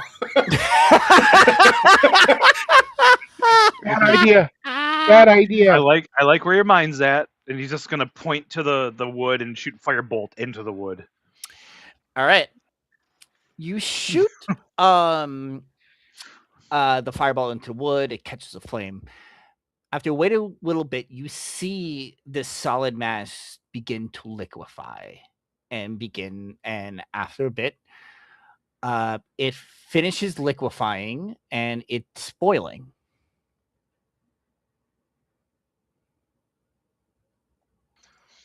Is it separating at all now that it's boiling? Nope. It still seems to be one substance, but it's boiling now. I don't want to sound privileged, but the help used to cook, so I'm not really good at cooking. Oh my God, dear. Edith heard that from across the table. Oh my God. Oh my God. Oh my God, Nero. Without even looking at him, Tate's just gonna flip him off. Just like, just. I'm not. It's not a skill that I hone. I'm sorry. You said some pretentious shit since I've known you. That might be at the top of the list. There's some. So Edith's like thinking about, like, she's seeing what they're doing, and a rhyme pops in their head, and maybe it's the element. I don't want to necessarily believe it, but like, it's usually Firebird and Cauldron Bubble. Make an investigation check. Okie dokie. I'll give that to you. Thinking more about it, That's I'm a gonna say since you one. got that is That's a one. the looking at this cauldron. I mean, fire burning, cauldron bubble, and it's bubbling a lot to where for you all you can see is bubbles right now. Okay. There's no reason why it's bubbling. Now, I will say that there's blood. If it was blood, blood doesn't. Does blood bubble? I don't remember because I don't have blood. Whatever That's a substance is in fair point, here actually. that is a mixture of blood and something else is bubbling. Okay. Acid bubbles when heated. Very But if it true. was, but if it was acid, wouldn't it eat through the cauldron? Not Make an always. investigation check. Or actually, no, sorry, not investigation. Make a nature check. Can't take the 23. That's No, just I can't. rude. That's just rude. 11. I'll give you a guidance. Roll that d4.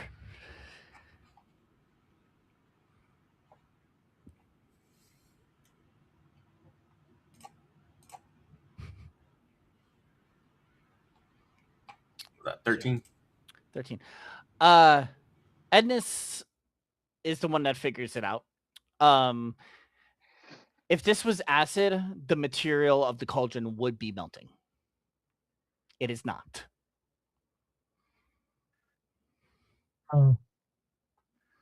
Well, there are some acids that wouldn't eat through metal either. Yeah, but I think that's sort of the point. But It's not going to be acid. Could be poison. you do brew yeah, I was about to say you do brew poison in a cauldron. Sometimes with blood. You're not wrong. Yeah, it could be poison. Could be. Eden is resistant to poison. Mm-hmm. If Oh it's my. bubbling, I'm going to do one thing first. I'm going to cast Death Ward on myself. Okay.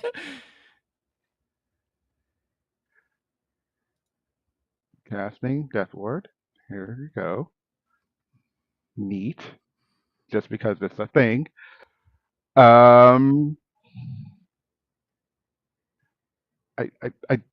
Fuck. I just realized I don't taste things. I just I was about to say. I was about to ask you, do Warforged have taste buds? Wait.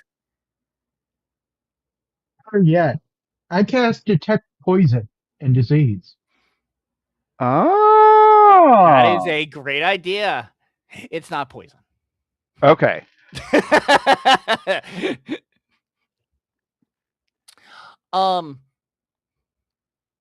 Eden, I'm gonna make you make anyone who's looking at the cauldron right now, make a perception check.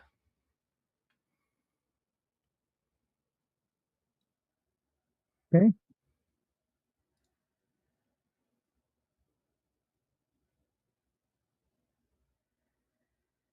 Okay. I haven't heard. As this thing continues to bubble and boil, bubbles are like popping up randomly and stuff. The liquid itself that you can see is still red, but it's very crystal clear at this point. You could swear that you might have saw a scratch or some sort of etch at the bottom of the cauldron.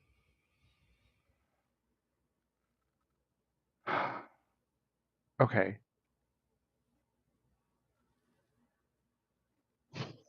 You're looking straight down. Make an investigation check for me.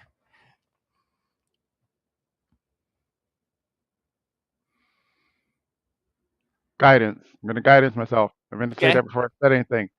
go for it.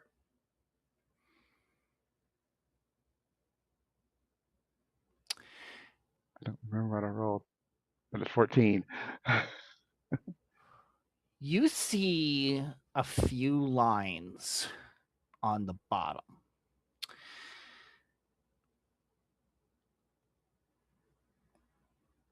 Given the waves of the water, you can't tell with a 14. You just can't make out it, but it's some sort of shape. There's a shape at the bottom of the cauldron. I can see something, but I can't quite see what it is. Here, let me look. Perception check. We all bonk. You're all like just concentrating, trying to look at this. Okay, go for it. I love seeing all the dice flying around on D&D Mother. Tate, it's a triangle. AD&D, roll for concentration. Beyond. It is a triangle at the etched into the bottom. Hey, you were right. It is lines. It's a triangle. Was one of the simple elemental symbols a triangle? No. So Well, this was a waste of time, and he flips the cauldron. no, You flip the cauldron. As soon as the cauldron leaves the fire, the liquid solidifies again. Oh, So that could be something. okay. But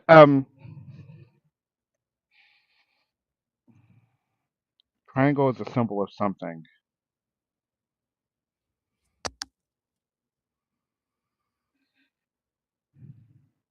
The combination for the lock is in the shape of a triangle.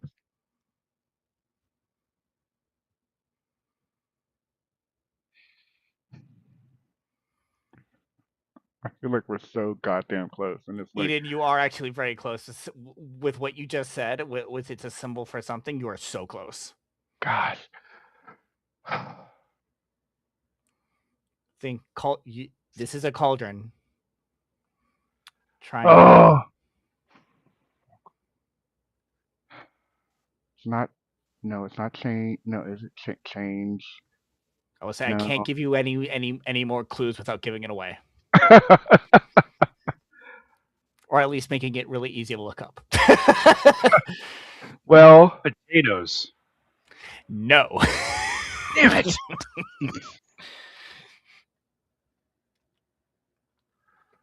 oh, I knew this. I know this. I know this. Wait, There's prism.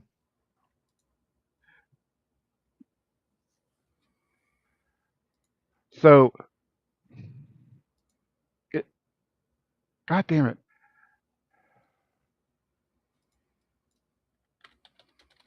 So I know. I'm trying. Like I remember symbol. Like I'm like. It is an elemental symbol. A triangle is an elemental symbol. Um,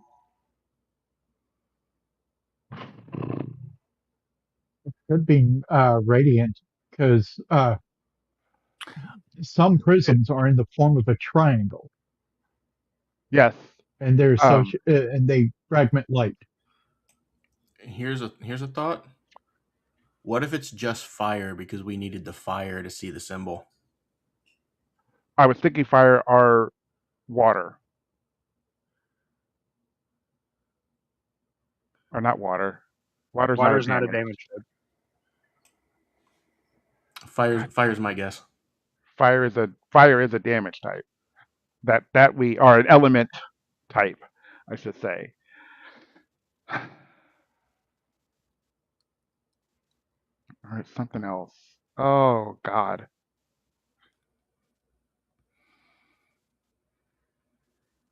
Was there another?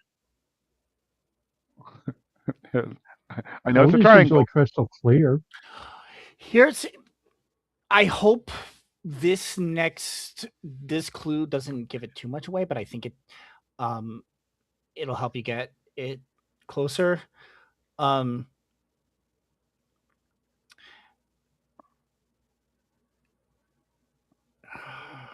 do I state this?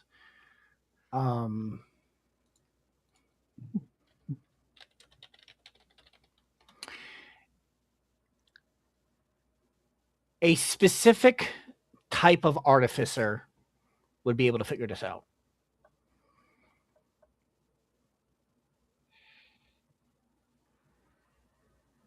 Alchemist. Okay. You're making me think of. He's talking about Mustang. It's fire.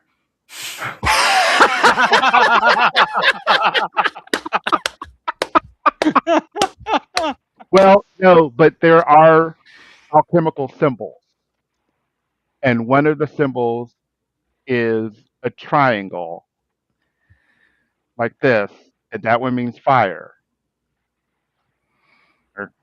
So that I know, that I remember. Like Damon, I'm sorry, but Mm-hmm. but that's kind of where my head is going, and I keep looking over here because I'm like trying to confirm things with my own damn eyes. um, but the usual, I think it's fire. Like everything is pointing me in the direction of fire, other than just us straight up confirming it. But I know we only have 2 guesses. chances, 2 chances. So I want to be right.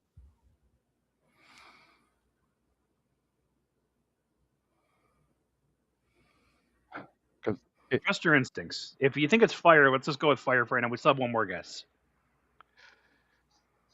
okay, let's go with That's fire. Nero saying. He's just like, that's how I've passed all my classes. Just trust your instincts. The We'll never try mind. fire for the element. Okay. So, illusion, necromancy, fire is what you're going with.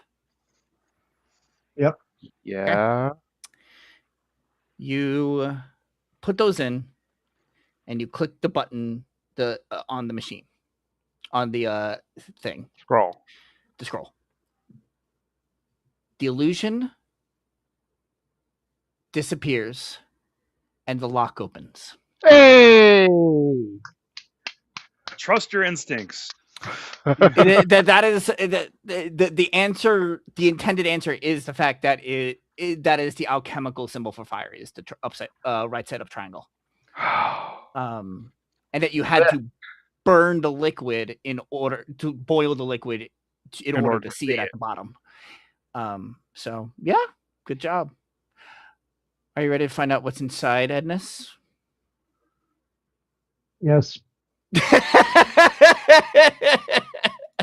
I love the fuck.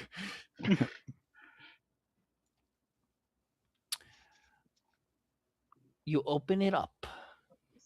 At the very top, it says Thayan Intelligence Manifest. Eyes only, Zulkir clearance required. Subject alias, Edness Marble Finder. True lineage, redacted, clearance level insufficient. Status, rogue / unsecured. Subject is a dwarf of royal descent, currently masquerading as a commoner / cleric. Do not be fooled by mundane disguises. Visual confirmation can be established via strict physical markers. Acquisition and origin. Subject was successfully extracted during infancy from the redacted stronghold.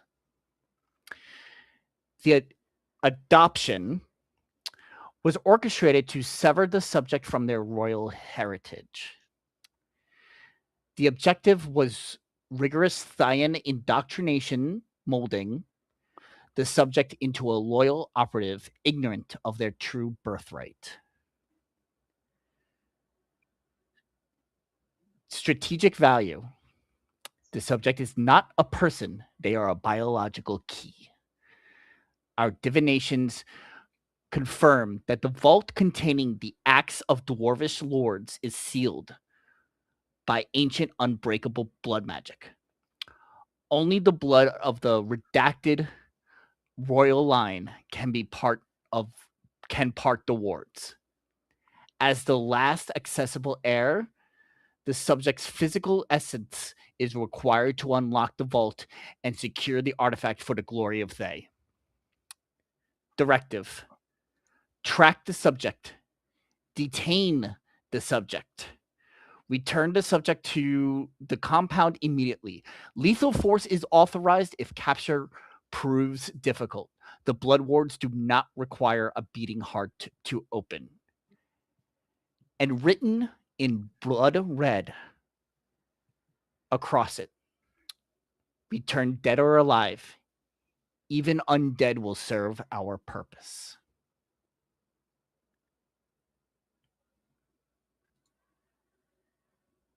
I will post that in chat for you all.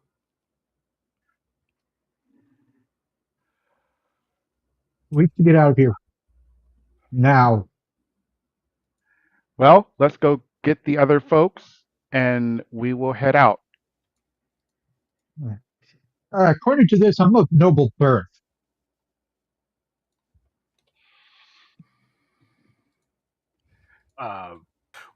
Without missing a beat, Case just like, holy shit! um, Congratulations. that's it's And not saying royalty either. yeah. You're not.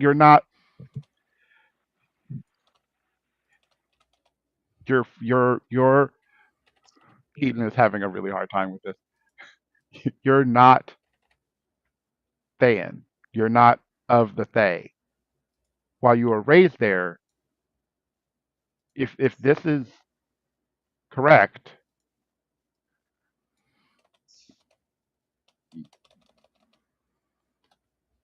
you were of a different family.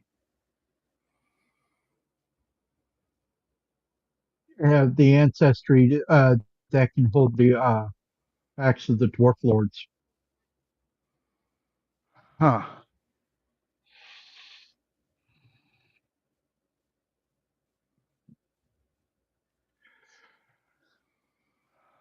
Huh. I know this is going to But be rough.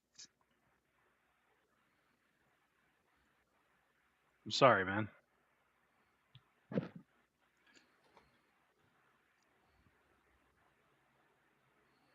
Oh, this is a good thing. I can shed the marble finder name and not have to worry about uh, disrespecting my family's name. or It's not my real family name. you can disrespect the fuck out of it. So what does that mean? You're just gonna do like the one name thing and just go by Edness?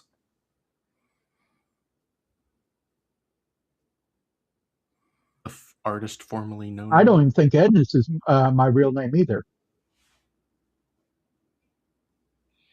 It does say alias. Perhaps Xanathar has. Maybe Xanathar knows who I you think truly are. Xanathar might know what they redacted. Yes. Well, only one way to find out. Let's get back to the stronghold. All right. Agreed. Yep. Do we still have that thing that just like teleports us right back? Yes. Yeah. Nice. We have to let's get the other Let's people. make sure we get the yes. The other folks that were keeping watch. let's go get them, and then I forgot all about them. Yeah. we should probably do that now. Hey guys, we're gonna teleport back if you want to join us, unless you want to walk back. We'll use the exercise. While we're here, before we go, I'm gonna look at that last symbol, Which one? the one that was still glowing. Oh, yeah. Was that what was keeping this place like preserved?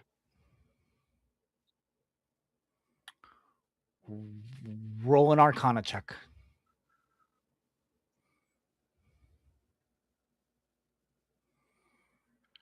Not great at Arcana, but we'll roll it. No guidance myself. Maybe. Gonna be enough. 15 total. It's definitely giving off that kind of necromantic energy that is doing something to the area. Too low to pinpoint just what.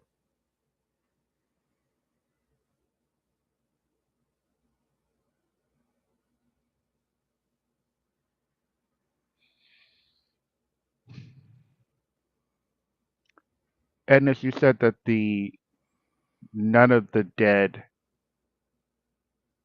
had changed since we were last here. Correct.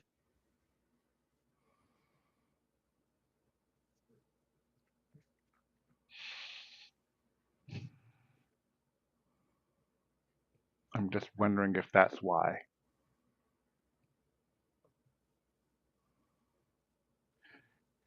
Do we want to leave a trace Before that we we were? leave, Ennis is going to do the defiant thing and scratch onto the desk. Thanks for letting me know that I can be in possession of the axe of the dwarf lords. It will never belong to Faye. Okay. Do you want to take all that time, or you just want me to write it for you? It's fine. Because I can do the finger thing. Remember, I haven't done it in a while. Haven't had a reason to, but I can do the thing. The finger Sure, go thing. right ahead. Yeah, I forget. I took it. It was like one of the. It was the first thing I ever took. I can't remember what it was called.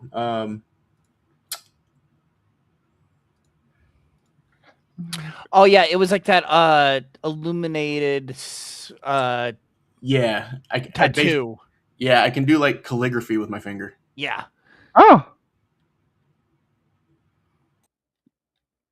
proceed. I guess. That's what that when and at the beginning, that's what I was doing to change all those signs. Oh, neat. He's pretty good with it. Mm.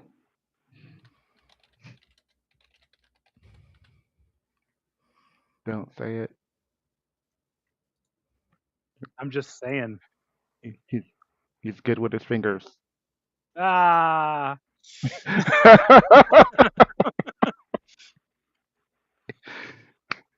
It popped in my waka head. waka. Wonk, wonk. He is a rogue. I mean, I've used them to make a little coin one way or the other. Mm-hmm. Mm-hmm. Okay. Oh. Oh. Feel like you're trying to decide something. I'm trying to decide, do I remove this symbol? Is what I'm trying to decide. And I want to say, if we're going to leave if you're going to leave that symbol here, do we want yet another group on our heels? Because they're going to be after you. I mean, to be fair, they already are.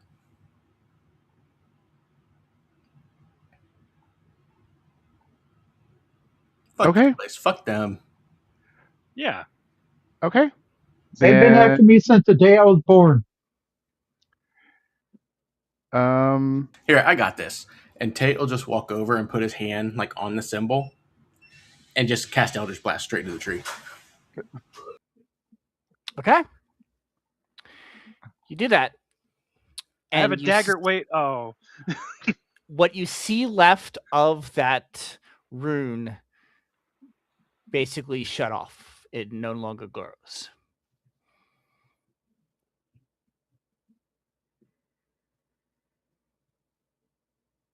Roll initiative.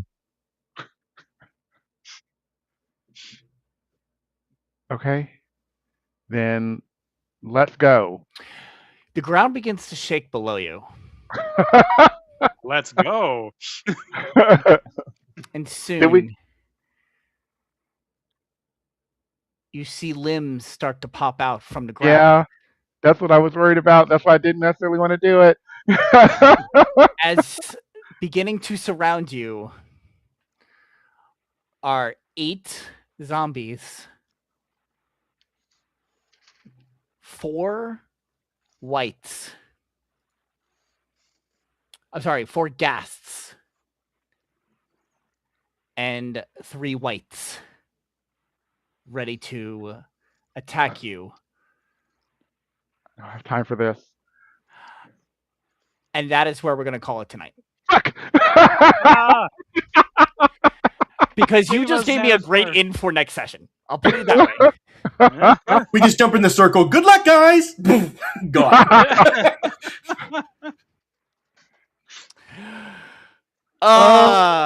See, I was hoping you were going to do something like that earlier in the session.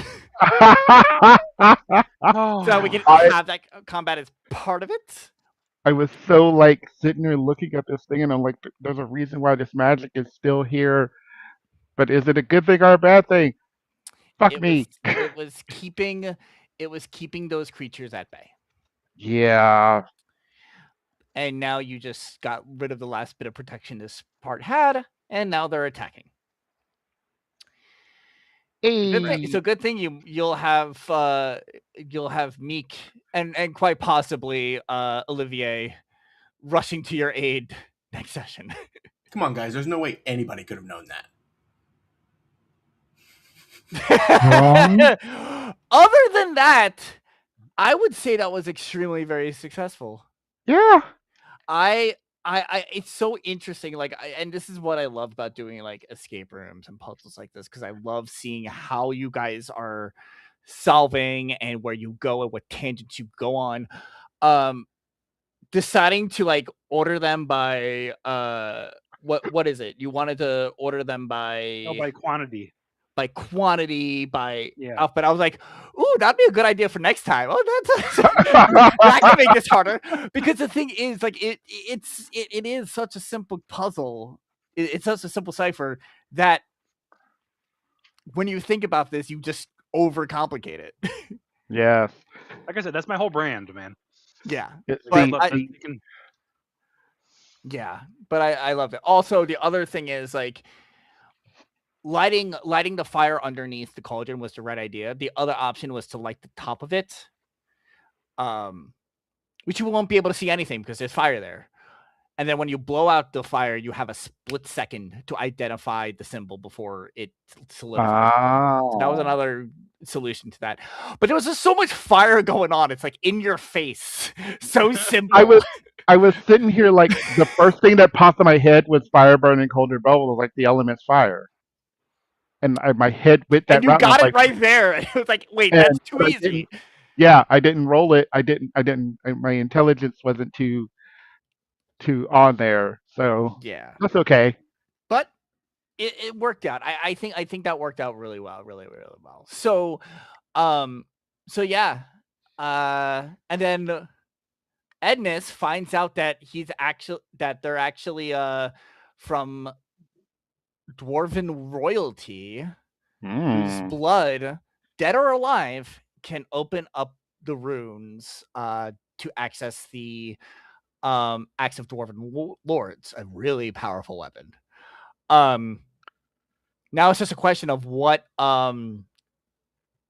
is that lineage? Where is that from? Mm-hmm. It wasn't quite an adoption, though, so to say. It was more like a kidnapping. Involuntary adoption. Mhm.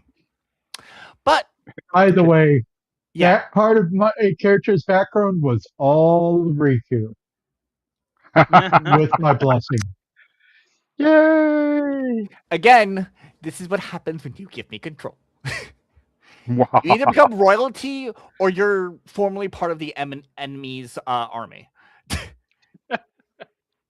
Or your family decided to fuck with you to make your girlfriend break up with you.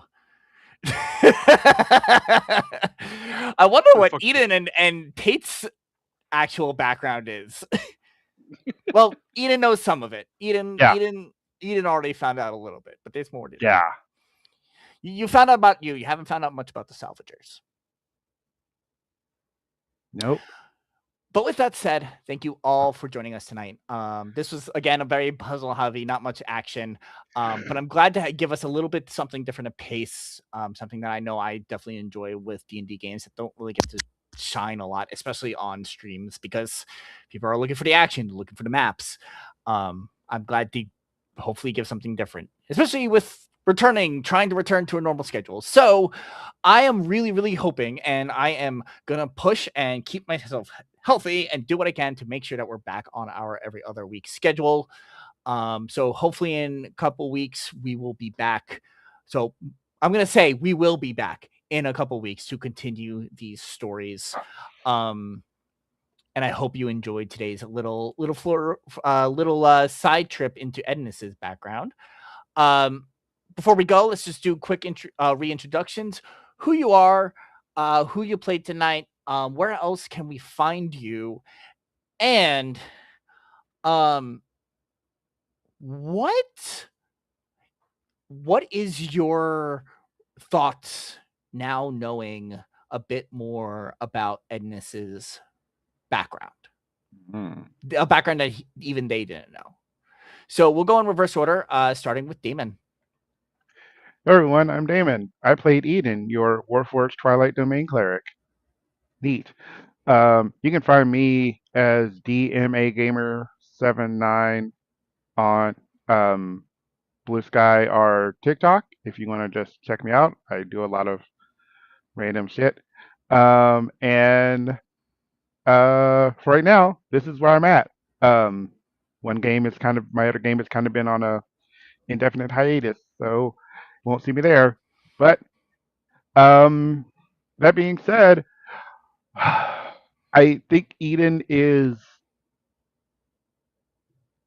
happy for Ednis. I know that their family and the darker parts of their family were a sort of bone of contention for them, not something that they were particularly proud of. And to find out now that that's not true in the slightest might be maybe a weight off their shoulders, a burden no longer to bear. Awesome. Sarah, we're gonna come back to you last on this question, so let's go over to Nick. Hi everyone, I am Nick. I played Nero Aspengard, the half-elf storm sorcery sorcerer, former rich boy, now poor boy. You can find me here every other Thursday. You can also find me here every other Monday of usually the same week. I'm on the Origins of Orlea campaign with usually with Kellen, who is not here unfortunately, where I play Varric Kinbound, the Goliath Barbarian Monk. I don't know why that's so hard to remember. However, we did just do a big reveal in the last episode where for the past couple months I've actually secretly been the BBEG, which has been a lot of fun. Got to see a lot of shocked faces. And in the next episode, I will be the BBEG as well. You can also find me on Kellen's channel, Celtic Wyvern King, where we're doing our Stargate campaign. I think we're we just did a performance review, which is not as boring as it sounds. It was actually a lot of fun. My character got promoted. Everyone else got their ass chewed. So, um, as far as Edness, I think Nero focuses on the fact that rather than them being born as a person, they were kidnapped to be a key. And that firmly puts him at Edness's back. That Nero, like knowing that, like having been kind of in that role before, Nero is 100% at Edness's back. Awesome, awesome, awesome. All right, Goose, you're up. Hey everybody, I'm Goose. I've been playing Tate, the Tiefling Rogue Sorcerer Warlock, the little emo dude that kind of hangs out in the back. You can find me here every other Thursday whenever we're able to all get together playing with these guys. That's really all I have going on because life has just been kicking everybody in the pants lately, and me and Greg have been struggling to keep up with everything. So hopefully we'll be having some new stuff coming out soon on the Surge channel. That's about it, really. As far as Edness,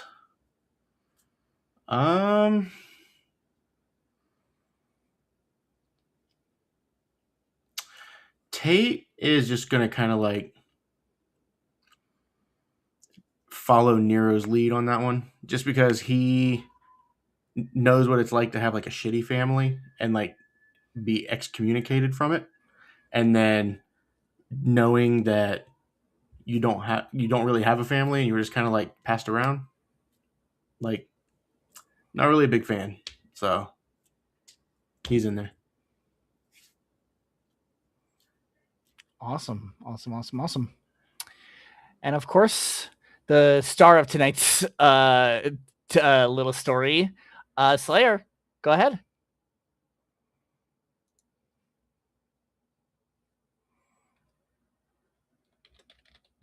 There it goes. Hi everybody, I am Old Worm Slayer and I was playing Ednit, Marble Finder. Well, the person formerly known as Edness Marble Finder. Who they truly are is yet to be discovered, but they may be changing their name out of spite.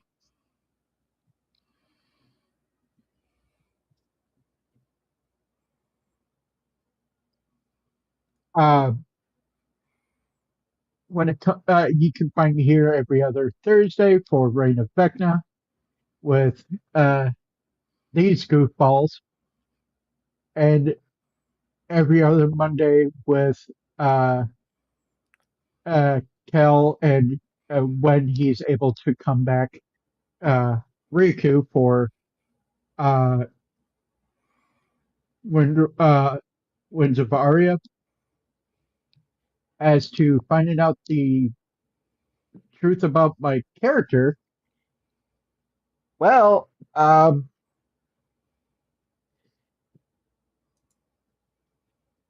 Agnes is dumbfounded,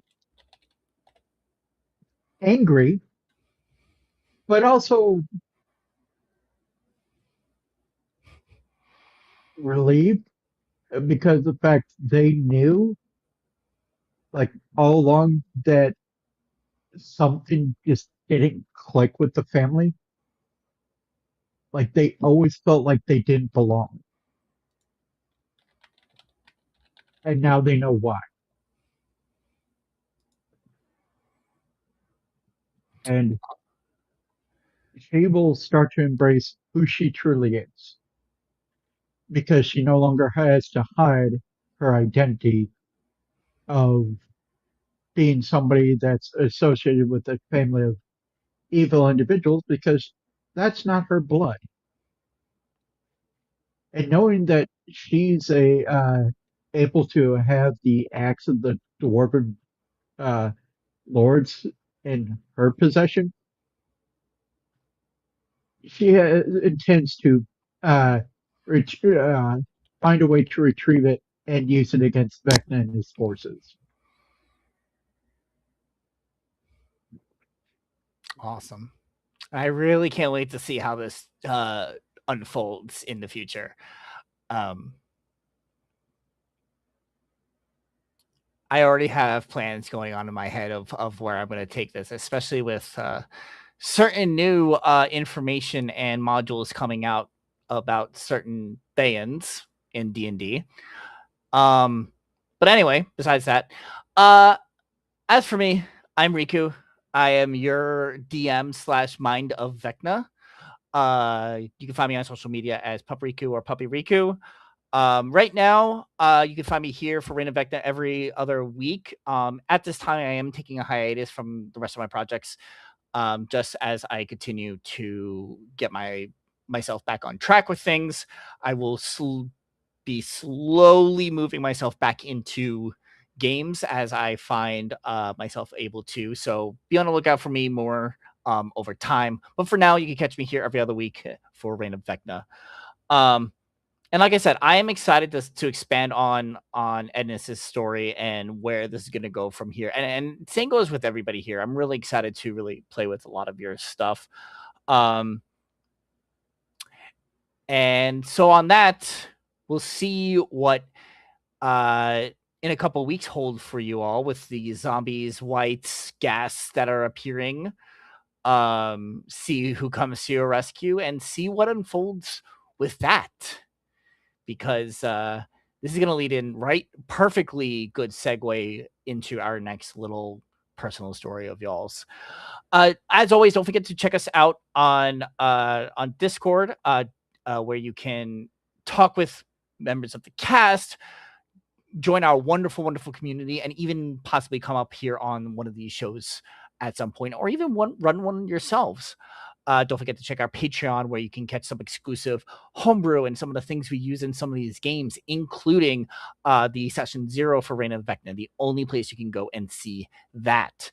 You can make sure you subscribe to our YouTube, where we have all of our VODs, where if you're watching this right now, you'll be able to watch this again or catch up on other episodes through our VOD. So make sure you subscribe to our YouTube. Make sure you check out our store, where we have so much merch based on a lot of the different things going on in all of the games here on Halfling Wizard Productions. So yeah, thank you all so much for joining us. Next time, we'll see what the Paladin has in store for the group of you all. So thank you all for joining us, and we'll see you in a couple weeks.